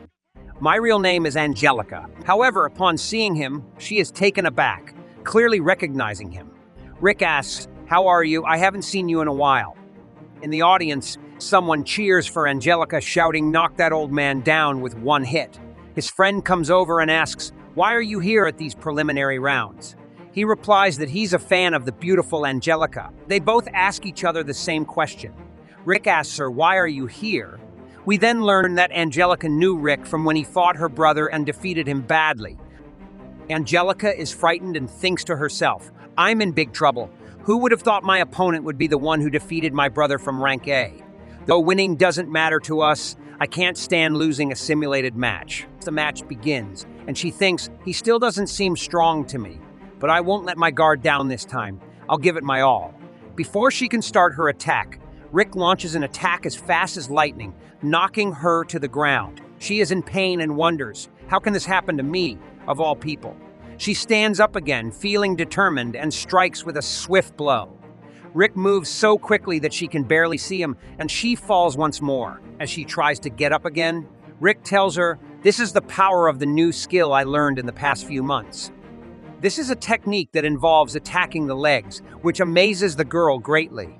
Rick tells her that continuous kicks to the legs are a technique that undermines the opponent's resolve to stand. Regardless of how long it takes, no one will suffer serious injuries, and your body will not hurt at all. The girl gets very annoyed and thinks to herself that this means he was delivering kicks to my legs at an unbelievable speed, so fast that even I, a second-degree knight, couldn't see them. But in this case, I should move away a lot so that he can't hit me again. However, despite her moving away, Rick hits her again, causing her to fall to the ground. He mocks her and says that your fast footwork, Angelia, is truly incredible and it's hard for me to time it. The girl becomes very enthusiastic and tries to stand up again, but Rick attacks her with very fast, consecutive strikes. He tries to encourage her to keep fighting, but in the end, she gives up and doesn't resist. Rick is shocked by her easy surrender, and thus he easily wins against her. On the other side, we see Rick and Renette, and Rick says that this means I am a boxer, and I can participate in the preliminary qualifiers. So my dear Renette, let's hurry and win those preliminary qualifiers. Suddenly, Angelia comes and stops them, and she's extremely angry. She addresses Rick, asking why there's a man in his 40s here. Rick asks her the same question and tells her that he's in his 30s, not his 40s. Angelia starts crying because he humiliated her in the previous match. Rick tries to console her and invites her to eat something together, at his expense. They go to a restaurant where the girl Militia serves them food and tells them that her parents run the place, so she'll offer them some free gifts, so just relax and enjoy with us. Rick thanks her for all that. Angelia then asks why Rick is participating in the boxing competition. He tells her that he was thinking about winning the King of Fists championship. The girl is very annoyed and says that's a child's dream, but Rick pays no attention to her and starts eating the delicious food. Renette asks Angelia when she became a boxer. Angelia tells her 4 months ago. Rick says that was right after the rank test. I didn't expect her to become a knight boxer who doesn't use a sword. Angelia tells him that she has her reasons and now she will participate in the championship. No matter what, she must keep winning and reach the King of Fists championship. Rick tells her that he will do his best too. The girl is very annoyed because Rick intends to enter this year's championship. He tells her that he will indeed participate this year, not next year. Then Angelia admits that Rick's strength exceeds the bounds of logic. But it's not that easy. The path to the King of Fists championship is very long. First, only those who win 40 matches over the course of half a year of preliminary qualifiers earn the right to participate in the league competitions. So I just need to win, right? She tells him that it's not that simple because these matches where the boxers fight with all their strength are extremely brutal. People fight at most 10 matches a month and there is only 1 week left. Winning 40 matches in 1 week is physically impossible. Rick tells her that he thought 10 matches a day would be easy, so he asked for 40 matches in 4 days. Angelia gets very upset, hits the table and says, "Can you stop breaking all the laws of logic?" The scene then shifts to the arena, where we see Rick inquiring about the timing of his match. The official tells him that this is his first preliminary match, so he should proceed to the second building. He inquires about who he will be facing. The official tells him that his opponent is Great Albert. The guild official becomes very nervous and scared. Rick asks why, and the guild official tells him that there are persistent rumors that he breaks the rules by using a weapon. No evidence of such a thing has been found during his body check, but please be careful. Rick goes to fight this person and does not notice any weapon on him. The opponent says, "I've heard that Rick is a novice who just became a boxer, so he certainly deserves to be crushed. I think I'll use this impact stone today, which will increase the power of my punches 20 or 30 times. Indeed, he starts to take out a stone, and the competition begins between them. The opponent takes off his shirt and throws it in Rick's face. At this moment, he starts attacking Rick, but Rick can easily block them and breaks the opponent's arm, causing the stone to fall from him. Rick tells him, if you use that without training your body first, your bones are sure to break. The man is very amazed because through this stone, he was able to break giant rocks without problems. Rick tells him, I think you should train your 4 basic magical abilities a little more. So now it's my turn. The opponent is terrified by Rick's tremendous strength. Rick then launches a very powerful punch and defeats him easily with just this punch, and he falls to the ground. The audience and referee are shocked because he was able to defeat his opponent with 1 blow, and Rick wins this round. But he still has many rounds to go to be able to enter this very strong competition. Will he be able to win this championship? That's what we'll find out in the next episode, so stay tuned. But we ask you to subscribe to the channel and activate the notification bell to receive all the new updates. Our episode begins today with a duel between Angelica and that person. He jumps into the air, but Angelica intercepts him and strikes him, sending him flying into the wall, causing him to fall unconscious. Thus, Angelica wins this round easily. Then the scene shifts to Rick, Angelica, and Renette. Rick congratulates Angelica on her victory in reaching the qualifiers, and she intends to win the league matches as well. Rick, on the other hand, plans to participate in 40 matches in just 4 days. But Angelica says to him, do you realize that each arena only hosts 1 match per day? This means you'll have to move from one area to another, and you're not familiar with the regions. How can you submit all these requests to participate in the matches? You're a stranger to this town. That's impossible. There are dozens of arenas for the qualifiers all over the kingdom, and the farthest arena might be 100 kilometers away. How can you travel between them? Renette then speaks to Rick and tells him, it's time. You have a match now. Rick apologizes to Angelica because he has a match in Gorin Arena at 10 o'clock and must leave. She gets very angry and says to him, weren't you listening to me? Green Hill Arena is about 30 kilometers away from here. Even if you rent a private carriage, you won't make it in time. He replies, you must be joking. I'm in a hurry, so I'll run. She gets even angrier and shouts, why are you acting like I'm the crazy one, you fool? He responds, okay, I'll be back soon, and then takes off at incredible speed, truly defying all logic. Meanwhile, Renette talks to Angelica, saying they want to watch that match between him and his opponent. But how can they get there? Renette then says, let me take you there. Renee then grabs Angelica and leaps with her, making extremely high jumps, each jump covering about 500 meters.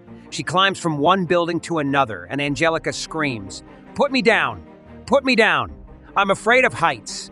The scene then shifts to when Angelica and Renee finally arrive, but Angelica is utterly exhausted from her fear. After Rick finishes his first match, he quickly rushes to the next one. As usual, Renee carries Angelica and races at top speed, and they finally reach Kolik Arena. That city was about 25 kilometers away from the previous one. Meanwhile, we see Rick fighting his opponent, and with a single blow, he defeats him. He then sprints from the far north to the far south across the desert, where we see a vast arena called Shotguard Arena. But the fight there lasted no more than a minute. After that, they moved to Latrina Arena, where Rick also wins easily. After 4 days of this routine, Rick indeed won 40 matches, passing the final qualifiers. Angelica was astonished by this, thinking, he's truly an odd man. The next stage would be the league match, and she said, not being in the same group as him means I'm safe. Renee asked her, are you aiming to win the championship? Angelica replied, since I'm participating in the tournament, I want to win. But as long as that man, she meant Rick, is around, that's impossible. It's beyond impossible, especially since Brogston will also be competing in the Eastern League. Angelica then asked, who is Brogston? Renee told her, he's the person who trained Rick Sama. He's an S-rank adventurer. This greatly discouraged Angelica because she felt she couldn't win. Meanwhile, Rick was traveling at his speed to a place called Tronia, a round trip of 600 kilometers, a great distance for someone to cover on foot. Renee then talks to Angelica about her feelings towards Rick, revealing that she has deep feelings for him and wishes he would notice her and understand how she feels. Angelica becomes flustered, though we don't know why, but at that moment, a man comes up to them, bumps his head on the table, and tells them that they don't have enough part-time workers, asking them for help. The scene then shifts to Rick, who has finally arrived and meets a person with scales. It's Snap Resurrect, the head of the Western League's administrative committee. Rick is surprised because he knows him, but Snap tells him, "Don't be surprised, my dear. Of course, I would know the fastest qualifier in the history of the Western League. It's truly extraordinary." And then he shakes his hand. Then his guard came and informed him that Angelica was absent. Snap remained silent because there was nothing he could do at the moment. He then asked Rick about Angelica. Rick replied that they were very close. Snap responded, saying that he was just a merchant, but the Diarmuid family treated him with extreme kindness. Rick suspected that Snap was a boxer and asked him about it. Snap asked how he knew, and Rick replied that he could tell just from shaking his hand that he was someone trained in combat. Snap then said that more than 20 years had passed since he won a small competition, where the feeling of accomplishment and the crowd's cheers were incredibly thrilling. However, he retired at the age of 23, so that ended up being the first and last time he ever won anything. He then apologized to Rick for talking so much because when it comes to discussing boxing, he tends to lose himself. In fact, his company registered a participant in this competition. He then asked Rick to send his regards to Angelica and tell her not to get too excited and to take better care of herself. Then Snap left. Afterward, Rick entered the bar and met the worker there. She asked him what he had been talking about with Snap from Dragnot Company. Rick was shocked and told her that Snap had said he was a merchant or something of the sort. She then told him that he should be cautious of that man, because he seems like a nobleman, but there are many rumors that he's connected to the underworld and that he is the main sponsor of this year's competition. Rick then told her that he mentioned his company had registered a participant in this competition, so the worker understood that they had a spot for a participant in the championship. Meanwhile, Rick overhears one of the customers talking about the rabbit level, saying that it's very high this year, especially the new girl, the dark elf. She's very beautiful, but Rick didn't understand what he was talking about. Then we switch to Renette and Angelica, who are standing on the road wearing revealing clothes because someone had asked them to do so. They were discussing the Western League and who would win it and who the 7 competitors in the King of Fists tournament would be. A passerby tried to harass them, so they beat him until he lost consciousness. Rick arrived at that moment and was shocked by their appearance. Angelica told him that someone had requested that of her, so she had no other choice.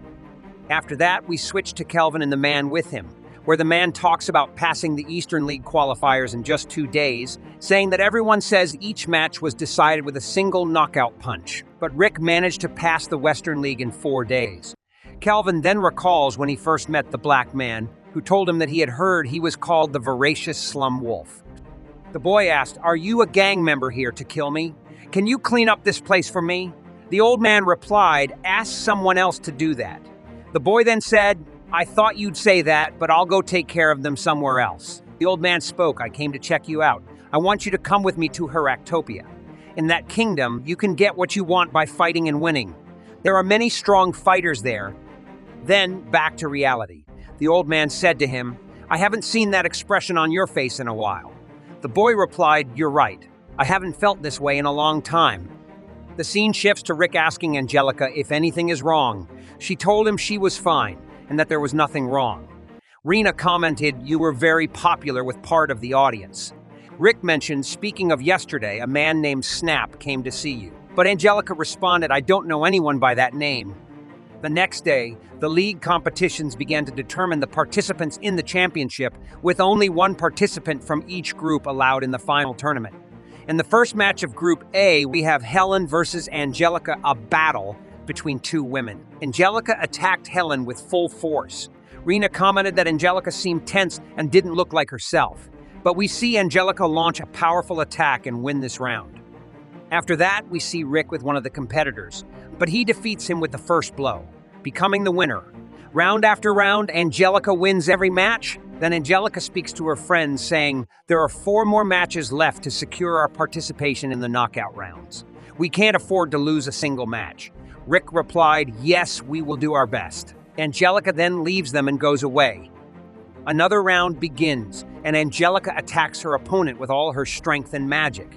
Rick commented that she combined her favorite hit-and-run tactics with complex nature magic. However, we see that the opponent manages to break free from the magic and strikes Angelica, knocking her to the ground. The match ends with the victory of this large man. Later, we see Angelica treating her injuries. The doctor told her, "You're mostly healed, but I want you to rest for one night." Rick said to her, "You were in too much of a hurry. Your opponent's defensive strength was obvious. You knew it wasn't a good match for your style, but you chose to stick to tactics that would exhaust your strength." She left him and walked away, but he ran after her, saying, "But you could have won that match. If you're worried about something, you can ask me for advice." Angelica then told him, "The man who came the other day is my fiancé. Snap got involved in several problems that the Diarmuid family faced. My mother and father died in an accident, and I took over managing the Diarmuid lands with my siblings. But we were inexperienced and fell into severe financial trouble. At that, our miserly grandfather stepped in and made a deal with Snap. Perhaps Snap aimed to establish a connection with nobles and kings. He promised to provide the Diarmuid family with a large sum of money and demanded my engagement in return. After that, we rebuilt our wealth, but it was too late to cancel the engagement." Rick was shocked when he confirmed with her that this monster was her fiancé. He asked her, "What do you mean he's your fiancé? Is he your type?" She replied, "I just explained that. Your ability to process information has completely deteriorated." Rick apologized and asked her to calm down. Angelica then told Rick, "I searched for information about Snap while trying to stop the engagement. When I did that, I saw that he had become the main sponsor of this tournament." Rick informed her that Melissa had mentioned that everyone was surprised by this news. Suddenly, they hear the sound of a commotion in the store. They see that red monster grabbing a girl, and the large black man demanded that he let the girl go, then punched him in the face. But the monster was completely unaffected. The monster then grew angry, grabbed the black man, and slammed him into the ground, instantly knocking him out. Angelica was astonished that the monster took down the black man with just one hit. The monster then spoke to the girl he was holding, asking, "What are you going to do about this?" The girl apologized and told him she would clean it up immediately. The monster grew even angrier and asked her, "What are you going to do to make me feel better?" He then began to harass her. At that moment, Angelica confronted him and demanded that he leave her alone. The monster complied and turned his attention to Angelica, preparing to strike her with a fatal blow. But Rick quickly intervened with incredible speed, grabbing the monster's hand and stopping him. He then asked the monster to calm down. At that moment, Snap entered and ordered the red monster, named Gaith, to stop immediately and control his anger until the tournament began. Gaith then quickly left the place. Snap apologized for all of the trouble and promised to send compensation later. Rick asked, "Who was that, Snap?" Snap replied, "His name is Gaith. We're very different in age, but he's my younger brother." Rick was shocked to hear this. Snap explained, "Gaith becomes violent like that when a pesky fly bothers him because there's no one strong enough to stop him. He's a tough person, but he also calms down quickly." Snap then called out to Angelica and asked her if she was hurt. She told him, "I'm fine." He responded, "I'm glad to hear that. Your health is very precious after all." Angelica then tried to calm the girl down, and afterwards Snap left in his carriage. Rick commented, "Snap becoming the tournament sponsor and your engagement.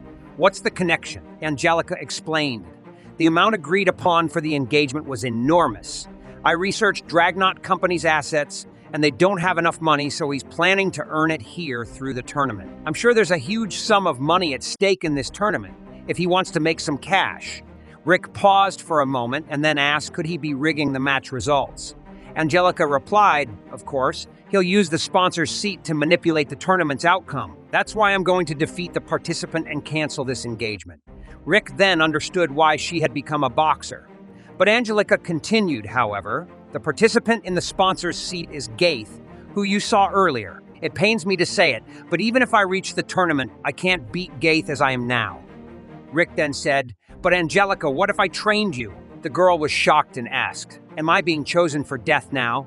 What will Angelica do in this situation?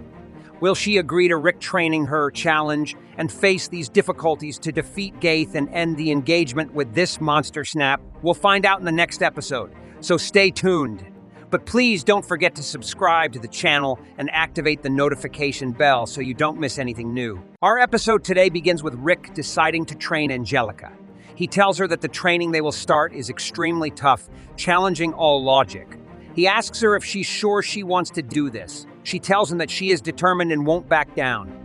The training begins, and Rick makes Angelica do the same exercises they did to him before. She asks him, "What is this? What are all these weights?" He replies that they are simple weights, starting with each one weighing 30 kilograms. She is currently carrying 60 kg, and she tells him that it's too much. She asks if he can lighten the training a bit, but he tells her that the matter is settled and that she will face fierce battles and harsh training. Then, he starts running very fast. The training was really tough, and Angelica cries out, asking Rick to slow down. He tells her that being pulled by someone faster than you teaches your body how to move faster. He calls this sparrow chick running, however she can't catch her breath and asks if they can stop for a bit. He tells her that there is still time, and they will rest a little after 6 hours. After some hard work, we see Angelica extremely exhausted. She can't feel her body, and her legs are severely damaged. Rick tells her that she is really strong because when Renate did that to him, he completely lost consciousness. He then remembers what happened to him, saying that on his first day of training, he thought he died 3 times.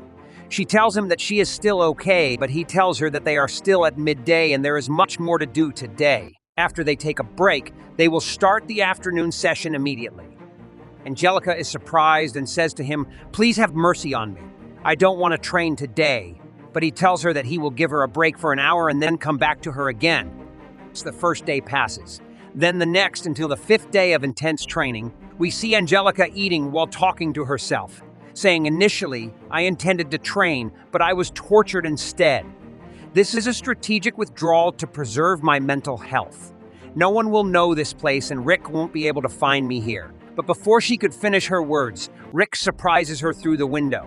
She is shocked and he says, "Hello. I didn't know about this place. I searched for you all over the kingdom." It seems she had run away for good, but Rick managed to find her in just 15 minutes and he then joins her for tea. He tells her to be serious because he completely understands her mind and her desire to escape. He says, "I was just like you. I can't remember the number of times I ran away in the past 2 years or the tens of thousands of times I died or was on the verge of death." Then Rick remembers what happened with his master Broston when he was treating him. After that, Rick tried to give up, but his master told him, "Between the regret of giving up and your current suffering, which one can you endure more easily? Try putting them on a scale." So Rick tried to imagine that deep in his mind, and in the end, the scale tipped towards his current suffering. But his master also told him that even if he had chosen to give up, he would have said goodbye to him with a smile. While Angelica talks to him, she recalls that from a young age, she received a noble education, learning social etiquette, dancing, makeup, and fashion. She learned all sorts of things, but none of them suited her at all. For this reason, she doesn't see herself as a noble lady, but rather as a fighter who wishes to contribute to the Diarmuid household. This is why she dreams of becoming the first knight of the special grade. Her scale also still tips towards her current suffering. The scene shifts to outside, where Rick asks her, "I think if you had a sword, you would become stronger." But she tells him the rule is that boxers fight without weapons. That's why the technique of turning your hands into swords would be the best. She asks him, "How is that?" At this point, Renate arrives, as she is the one who handles the rest of the matters. The scene then shifts to the final match between the 2 Group C leaders. Both have 7 wins and 1 loss. The competitors are Silver against Angelica. The winner will qualify for the tournament, and it's going to be an amazing fight. Angelica is acting so strangely that her fan, who follows her everywhere, exclaims, "What? What happened to my dear Angelica?" Another person replies, "It's going to be very tough.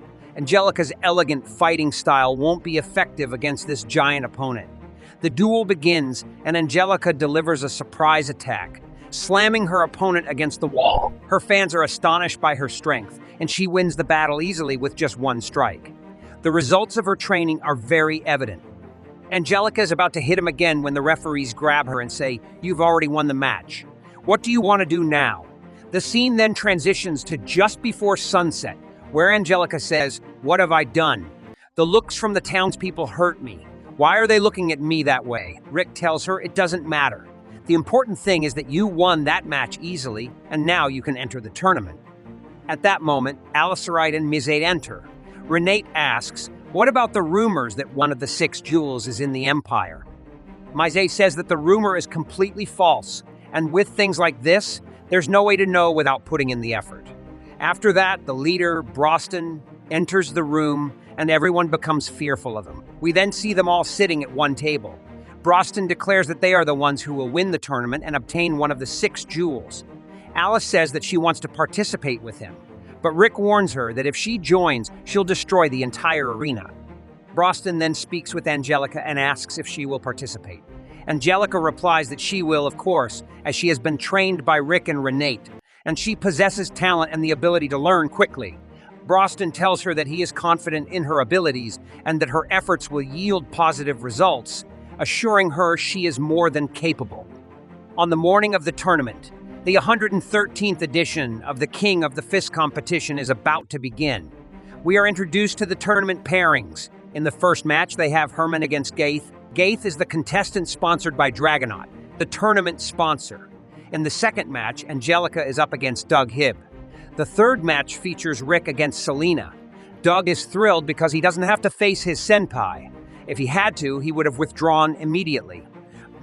The fifth match features Donnie Broston as Shork, a 3-time winner of the King of the Fist tournament and the undisputed champion. We then see 2 members of the audience discussing who will win. One man tells his friend that Kerwin will ultimately win, regardless of his condition. After that, we see the first round of matchups, where predictions are being made about the winners and losers.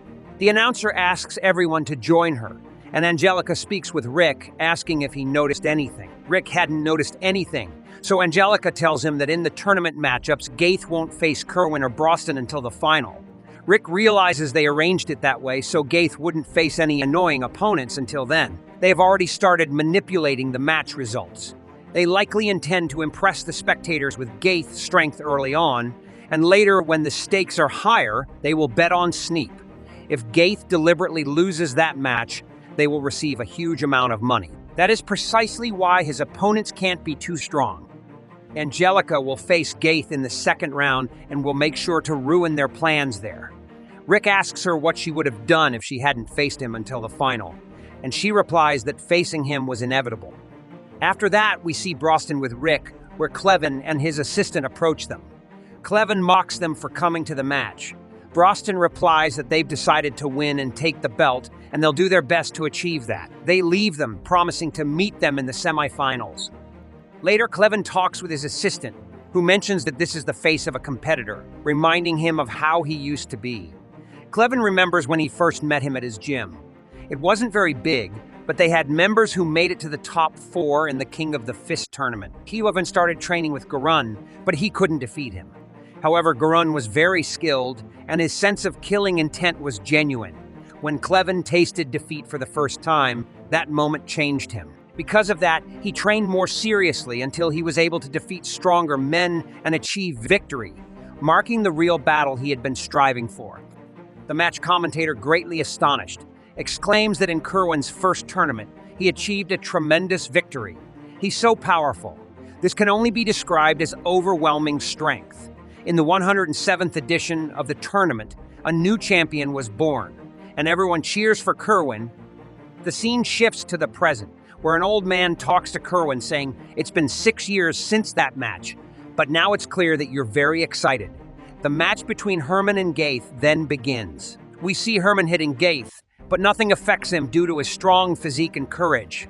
Gaith then attacks him, and with one strike, he knocks Herman to the ground. However, Herman gets up saying, "I need to make sure you never hit me again." Gaith attacks him, but nothing affects Herman. Herman lands multiple blows, which irritates Gaith. Gaith attacks him once more with a powerful strike, knocking him down again, and Gaith is declared the winner. The crowd cheers for Gaith. Angelica talks to Rick, saying, "He's really strong and strange. He has all that power and resilience." Rick responds, "He's definitely strange, but in terms of convincing the audience of his strength, this match has achieved its purpose." The matches continue, leading up to the last match of the first round, which is Eddie Grace against the champion.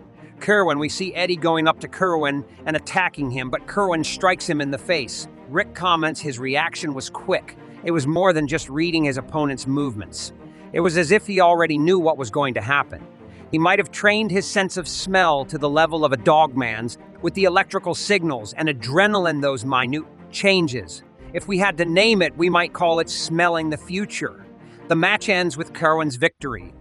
Sneap approaches Rick and asks him to sit with them. Sneap says to Rick, "I have to admit that I'm in a dilemma. This match between my younger brother and my fiancé, I want to watch it up close." Angelica meets Gaith and says, "I'm going to be your opponent today." Gaith responds, "That would ruin your looks for the wedding, so Sneap told me not to hurt your face." Angelica replies, "I want to see how long we can keep calm, and I'll show you what hard work looks like." Gaith laughs at her, saying, "You do nothing but train, while I spend my father's money on fun, and you're still weaker than me." She retorts, "It's impossible to have a body like that without training." The match between Angelica and Gaith begins. Angelica attacks Gaith with a strong punch to his stomach and many other blows. She thinks to herself, as I thought, "My attacks aren't enough." It's clear that Angelica is going to use her full strength. She attacks him again, and finally Gaith is injured by Angelica. She rejoices, and so do Rick and her friends. And that's how today's episode of this anime ends. Stay tuned for the upcoming episodes, so don't forget to subscribe and hit the notification bell to receive all the new updates. Our episode today begins with Angelica facing off in a major confrontation with Gaith. Angelica uses the thread strike after she manages to unleash her full power and inflicts a serious injury on Gaith. Rick rejoices, but his brother says impossible. How could she inflict such a strong wound on him? Even one of the swords can't scratch Gaith's skin. She is indeed very powerful, and this is one of the secret body control techniques that Renee taught her. Then we see a flashback of the powerful strike, which she was able to use without magic, only with her bare hands. This technique is called the thread strike. Rick then asks her to learn the technique. Angelica is surprised by this request, saying, "How can this be? It's nearly impossible for me to learn that strike." But Renee tells her that it's not impossible. Rick managed to learn it with great ease. The secret behind it is feeling the air and swinging fluidly but with great force. Indeed, Angelica was able to learn it, but she faced great difficulty. She trained harder than ever before, driven by her own willpower. Returning to the present, Renee continues talking about Angelica. By combining the techniques of magical flow and reverse reflection, Angelica learned it by reimagining it in her own style. This technique releases the magical energy stored within the body in a short, more powerful burst than usual. After a month of training, Angelica was fully prepared for the duel. We return once again to the battlefield, and Angelica uses the thread strike a second time, injuring Gaith. He becomes furious and tries to hit her, but she is very agile and easily dodges his blow. She then uses the thread strike on him again, making him even angrier. He stirs up the ground into dust, making it hard for Angelica to see him. Afterward, she finds him behind her, and he delivers a powerful blow, slamming her into the wall and telling her that he won't go easy on her again. Then he looks at his brother Snip and apologizes, saying he can't resist such an entertaining prey. So he decides to unleash his full power. Angelica rises again and uses another technique, but he easily reads it and tells her that it's a simple technique that anyone can use. Then he strikes her again. Rick grows concerned for Angelica, and Snip begins to tell him about Gaith's true strength. He reminisces about the past, explaining that this happened when he was a famous boxer and first met Gaith. Gaith is his adoptive brother, not related by blood. They met when Gaith was 8 years old. They trained together in a fierce match, but Gaith defeated him so thoroughly that he couldn't even stand, which led him to decide to retire. Back in the present, Angelica gets up again, catching her breath, and Gaith tells her that no matter how many years she trains, she won't be able to do anything against him. He then mocks her and her family, saying that her parents are like useless trash. He hits her so hard that it draws blood, but he shows no mercy. He tells her, "Come on, you fool, show me the results of your training. Show me everything you've got." He kicks her again, but she still doesn't give up, trying to stand once more, telling him that he will never defeat her. He grabs her by the hair, lifts her into the air, and scolds her again, saying that she's like trash and won't be able to do anything against him. Angelica talks to herself, saying, "I will never lose." She then remembers the scales Rick mentioned to her and realizes that she really wants to win. She extends her hand toward him, but she can't move. Gaith grows even angrier and throws her, slamming her against the wall, telling her that if she tries something like that again, he will kill her on the spot. He then reveals his deadly claws. Rick, now distressed, tells him to stop, saying that the match is already over. Gaith charges at Angelica to kill her, but Rick manages to stop him, and Gaith wins the match without killing Angelica. He becomes extremely angry about what happened. Afterward, an ambulance arrives to take Angelica to the treatment room as she is in severe pain from the numerous blows she endured. Gaith then heads to the place where Rick is to punish him for what he did, blaming him for losing the opportunity to kill the perfect prey. Gaith attempts to strike Rick, but Rick quickly dodges his attacks. Rick then tells Gaith that there's no point in defeating him here, and that he will humiliate him in front of all those spectators. Gaith becomes very frustrated because he can't stand waiting until the next day. The next day, we see Rick in a match against Gladiator, where Rick is able to defeat him. After the match, Rick goes to visit Angelica. The nurse tells him that she has sustained a lot of damage, so it will take some time for her to recover, but there is no danger to her life. Rick is worried about her because she recklessly pushed herself to the point of exposing herself to this intense training. She couldn't give up on her view of life or her dreams. Next, we see Broston fighting an opponent, where he manages to finish the match with a single blow, leaving everyone amazed by his strikes. Then we see the next match, where Cliven fights an opponent and easily defeats him. After the match, it is revealed that they now have the semi-finalists for the 113th King of Combat tournament. The following morning, we see Angelica at school looking very sad. Rick approaches her to comfort her, telling her that he knows Broston healed her, but she still shouldn't push herself too hard. He explains that people tend to misunderstand healing through holy magic as complete recovery, but any deep damage to the body and fatigue remains.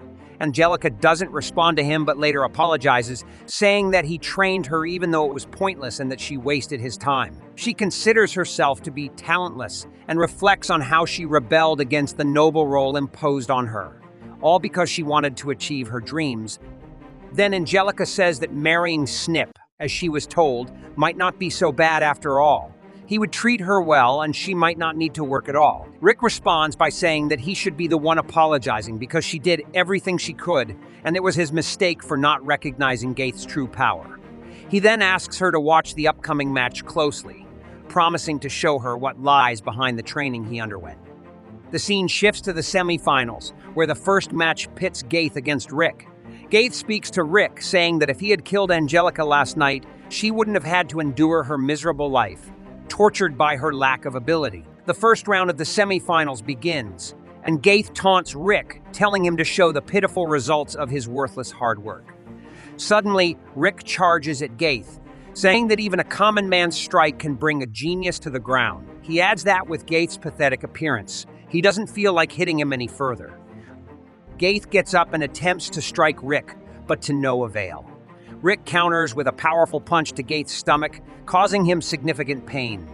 Angelica is shocked by Rick's strength, and Rennie comments that Rick hasn't even used his full power yet. He explains that this is one of the body control techniques known as penetration strike, where the force of the blow doesn't damage the outside of the body, but instead travels inward. Rick then tells Gaith that if he wants to surrender, he should do so now. Gaith, furious, replies, "You must be joking. Don't underestimate me." He then uses his magic to attack Rick, but Rick dodges all his strikes. Broston remarks that Rick is using this round to achieve a specific goal, and from what he can see, Rick is likely burning through a lot of his magical energy. Snip adds that Gaith never really trained his magical abilities. He's relying solely on his natural-born power. Rick then speaks to Gaith, asking if he has any idea how much trouble his own magical power has caused him. Rick rushes at Gaith and strikes him again, but it has no effect. Gaith, with his iron-like body, taunts Rick, saying that a genius's victory over an ordinary person is both obvious and boring. Gaith charges at Rick once more, but Rick skillfully dodges his attacks. Rick acknowledges Gaith's endurance, noting that Gaith is breathing heavily now. Gaith is puzzled, wondering how Rick hasn't bled a single drop despite all the blows. Rick explains that the technique he used dissipates the force of attacks within the body, so he hasn't suffered any significant damage. Enraged, Gaith accuses Rick of mocking him and slacking off the entire time. Rick calmly responds, "Not exactly, but your assessment is correct. In this round, I limited my physical abilities to match Angelica's level and fought with all my strength." The scene then shifts to Rick's friends discussing the match. Broston remarks that winning this match isn't the only important thing. He wants Angelica to see her own potential. In reality, this match is Angelica's fight against Gaith. Then we see Gaith growing furious and saying to Rick, "Do you dare play such silly tricks on me?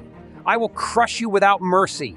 Rick calmly responds, "Don't tire yourself out. Think about your remaining strength." Gaith, however, uses his power and rushes at Rick to strike him. But Rick dodges the blow and counters, leaving Gaith astonished by Rick's strength. Rick tells Gaith that his magic is falling apart because he's too exhausted to even comprehend how things have reached this point. He adds, "You've never put in enough effort in anything to even feel tired." Snip comments that Rick's abilities surpass Gaith's innate talent. But Gaith's friends respond, saying that's impossible, as Rick isn't intelligent enough to reach such a level. Angelica interjects, saying, regardless of his lack of natural talent, it's necessary to point out that Rick started training after a long period of focusing on building his magical reserves. Rick continues, explaining to Gaith, since you've never felt tired before, you don't know how to move when you're exhausted. That's why you can't maintain precision in your techniques. Those who work hard continue to push themselves even when they're fatigued, and they keep going until they can't move anymore. The strength one has after exhausting themselves is their true. Gaith, infuriated, attempts to deliver a powerful blow with his iron fist, but Rick easily blocks it and tells him, with this strength, you're only relying on your natural abilities. But you're still at the first level. True geniuses take the physical fitness and senses they were born with and work harder than anyone else to hone them.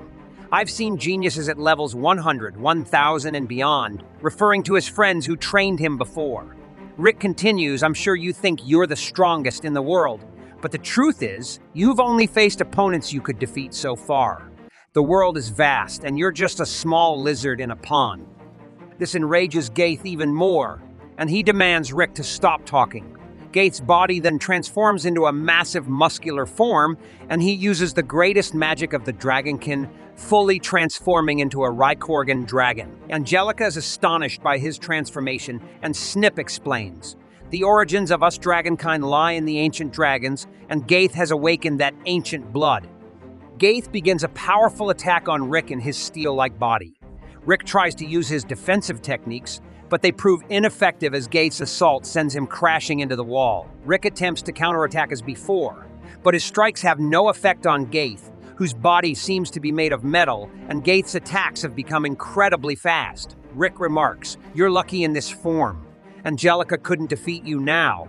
But giving up isn't an option for her. She trained herself to death for 6 months or more just for this. At that moment, Rick quickly moves behind the dragon, striking with incredible speed. His attack finally lands, and Rick moves so fast that Gaith can't even see him. Watching Rick fight, Angelica reflects on her own abilities, realizing that what she's capable of now doesn't compare at all. But she recognizes that her swift footwork, developed through a year of intense training, is her true strength. Rick then declares, ordinary hard work can't overcome the gap in natural abilities. It requires a level of madness to keep putting in extraordinary effort. You can work yourself to death for a month and still lose, knowing that to win, it would require a year of the same hard work. Angelica recalls a time when she was crying, having dropped her sword, and then she picks it up again in her memory. Back in the present, she declares, I was born with a balance that only tips in one direction. We return to the fight where Rick continues using his incredibly fast technique, eventually landing a powerful blow on Gaith, knocking him to the ground. Rick addresses Gaith, saying, the only way to win now, Gaith, is to have the courage to fight with everything you've got. But that's the behavior you've despised until now. If you're capable of that, I'll face you head on. Gaith angrily responds, why would I do something stupid like that? Rick calmly says, I think it's time to end this. Enraged, Gaith demands Rick to stop talking and calls him a worthless, pathetic scum. He then strikes the ground with such force that dust covers the entire area. Rick, still fighting at Angelica's level of strength, focuses on feeling the air and slicing through it lightly and precisely. At that moment, he uses the thread strike, believing it might not work this time. But to his surprise, it lands a severe blow on Gaith, who falls to the ground, defeated. Rick then turns to Angelica, who is overjoyed by their victory over Gaith. In the end, Rick emerges as the champion of this battle, marking the conclusion of today's episode.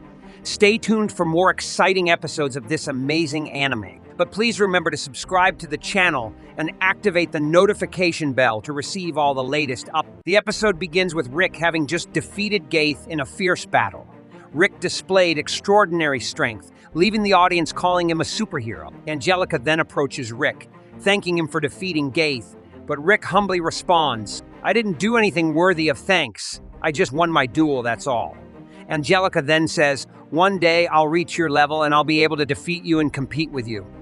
Snap then chimes in, saying, "I'm really amazed by Rick's power, but maybe I wanted to see Gaith defeated. He's the one who shattered my dream of becoming a champion boxer with his incredible talent. I've lost so much, but to be honest, I don't feel too bad about it." Rick's friends reply, advising Snap not to say such things. Snap then turns to Angelica and says, "Though it's unfortunate you won't be my wife." Angelica responds, "You don't even know what you're giving up. Since you couldn't gather enough money to fulfill the contract, the engagement never happened. You weren't able to join the ranks of the nobles." She then leaves the scene. After the match ends, a man approaches Kelvin and tells him that he's the greatest boxer around and advises him to give everything in his upcoming match, because he's strong. The next scene shifts to the upcoming match between Proston and Kelvin. Rick also sits to watch the match, with the crowd praising Kelvin as a great champion. As the match begins, Kelvin thinks to himself, "This man is truly amazing." He just stands there, but there isn't a single opening in his stance. The match moves quickly as Kelvin attacks Proston, but Proston doesn't seem affected by anything. Then, with just one punch, Proston strikes, but Kelvin barely dodges it. Kelvin remarks, "I didn't expect anything less from you. You're undoubtedly the strongest opponent I've ever faced." Proston responds, "It's an honor," but suddenly Gaith, the beast, enters the ring and starts attacking the crowd. Snap wonders, did the effects of Rick's dragon's blood cause Gaith's dragon blood to go berserk? People start fleeing in fear, but Kelvin shouts, "We're in the middle of a match. What do you think you're doing?" Gaith then charges at Kelvin, but Kelvin blocks his attack with one hand and knocks him out with a single punch. Rick thinks, "The feeling I had is that Gaith possesses the strength of a first-class fighter." The crowd then declares Kelvin has truly entered the realm of S-rank fighters. Afterward, it's revealed that Gaith caused several injuries among the audience, prompting the officials to postpone the match to the next day. Kelvin says, "What a shame. I thought things were going well for me today," but Proston interrupts him, saying, "Do you really think so? I see hesitation in your punches." The scene then shifts to Proston and his friend, who says, "Our only goal is the 6 jewels, so don't let this discourage you. All we need is to win, nothing more." They then start wondering where Rick is, and Vilt replies, "He went out for a run." They're astonished, saying 700 kilometers. He must be near the kingdom's borders by now. We wouldn't be surprised by anything when it comes to Rick. We then see Rick running when he spots the champion training. Rick approaches and says, "Sorry for the sudden appearance, but I heard a lot of noise and came to check it out." The champion replies, "This is the perfect place. No one finds me here, so I can train freely." Rick then says, "The match is tomorrow. Aren't you worried about exhausting your body?" The champion replies, "Because of the postponement, it's perfect. What do you say? Want to be my training partner for a while?" They begin training together. Rick tries to land a powerful punch, but Kelvin blocks it, saying, "If you can dodge that, why did you take that hit in the championship?" Surprised, Rick listens as Kelvin explains, "I grew up in the slums." The episode continues with Kelvin reflecting on his past. Fighting was once what he looked forward to most, but at some point, there was nothing left that could be called a real fight. When he first arrived here, things were exciting, but it seems he's grown bored due to winning over and over again. He participates in another tournament, defeating his opponents with a single punch in under a minute. Kelvin remarks, "Even in the arena battles, I no longer feel that thrill. Progressing in strength is the only thing I look forward to, so I poured my heart into training." Later as he walks, Kelvin overhears the owner of the arena saying, Recently, the crowds haven't been great. When every match ends with a single punch, people lose interest. They're saying we need Kelvin to lose a few matches on purpose, or the matches won't last long enough and our arena will suffer financially. In the final match, Kelvin is ready to let himself lose. He says if staying champion will cause problems for the owner, there's no need for me to remain the winner. His opponent attacks him, moving slowly enough that Kelvin could easily dodge, but instead, Kelvin intentionally lets himself fall to the ground. He thinks to himself, they're really enjoying watching me get beaten, as the crowd cheers, believing the unbeatable champion has finally fallen. Afterward, Kelvin speaks. Starting from the next tournament, I played the role of a fighter with good days and bad days. I designed it so the audience would enjoy the matches. I won 3 times in a row, but I couldn't enter a match as a serious competitor anymore. By making the fights thrilling, I attracted more spectators, and the arena thrived as well. You might think the whole situation is ridiculous. Rick, observing all of this, responds, the life of the strong isn't easy at all. But I don't think you'll be able to say that after the day after tomorrow when you face Proston. He then quickly leaves. The next morning, the postponed match between Kelvin and Proston begins. For safety reasons, defensive magic is cast on the spectators' seats to ensure that everyone can watch the fight without worry. Kelvin starts the fight anew, landing continuous punches on Proston. He even begins to rotate his arm at high speed to increase the power of his blows, but he still can't land a hit. The crowd is baffled, watching as Kelvin strikes over and over, but nothing happens. Kelvin realizes that Proston is a beast of a fighter. Proston then tells him, even though you're saying that, you haven't changed from yesterday, you're holding back in your fighting. He continues, for the sake of the gathered spectators, you're restraining your power. If you fought seriously here, all of your previous tricks would be exposed, and the audience would see through the facade. Kelvin understands what Proston is saying and replies. That's why, if I fight seriously, everything I've done until now would be revealed. Proston responds, I know that you're putting the spectators above yourself. A professional should behave that way, but it's unfortunate you won't be able to face me with your full power. Proston then declares, in this case, I'll only use these 2 fingers and I won't move a single step from this spot. We should at least have a decently exciting match. Kelvin laughs at the idea of fighting someone using only 2 fingers. He charges forward to strike, but Proston effortlessly blocks all of his attacks using just 2 fingers. Then, Proston grabs Kelvin and slams him into the ground. Kelvin stands up, thinking to himself, Proston is planning to pressure me just enough to make this look like a good fight. Kelvin realizes that he can't pass up the opportunity to fight a man as powerful as Proston. There are many things he wants to test in this battle. However, his trainer shouts at him, calling him a fool. The trainer knows what's going on inside Kelvin. He's only pretending to fight seriously. The trainer scolds him, saying, I won't forgive you for this. I know you don't want to fight, but my dream is to train the strongest boxer in history. I want you to become the strongest. This snaps Kelvin out of his arrogance. His trainer continues, you should do what you truly want to do. Kelvin decides to fight with all his heart, filled with joy at the thought of fighting seriously. He responds to Proston, I don't need to fake it anymore. Proston replies, good, no more pretend. Kelvin attacks Proston with full force, but Proston blocks the strikes effortlessly with his hands. Kelvin notices and says, you're starting to use all 5 fingers now. Kelvin unleashes all his strength on Proston, but it has no effect and Proston blocks every hit. Proston counters by striking Kelvin in the stomach, lifting him off the ground and slamming him down. Kelvin admits, you really are the best. The crowd grows angry, realizing Kelvin had been deceiving them. This isn't how a champion should act, they shout. Kelvin thinks to himself, I can't turn back now. I'll see this through to the end. He then summons his powerful fire magic, intending to burn the barrier to ashes. Angelica, watching, is shocked. I thought people weren't that skilled in nature magic, she says. Rick replies, he must have pushed himself beyond his physical limits through sheer training. The body he was gifted with, the talent he was born with, and the techniques he's honed. He's on the same level as Senpai. He's a true genius. Kelvin's magic grows stronger and stronger, stunning everyone.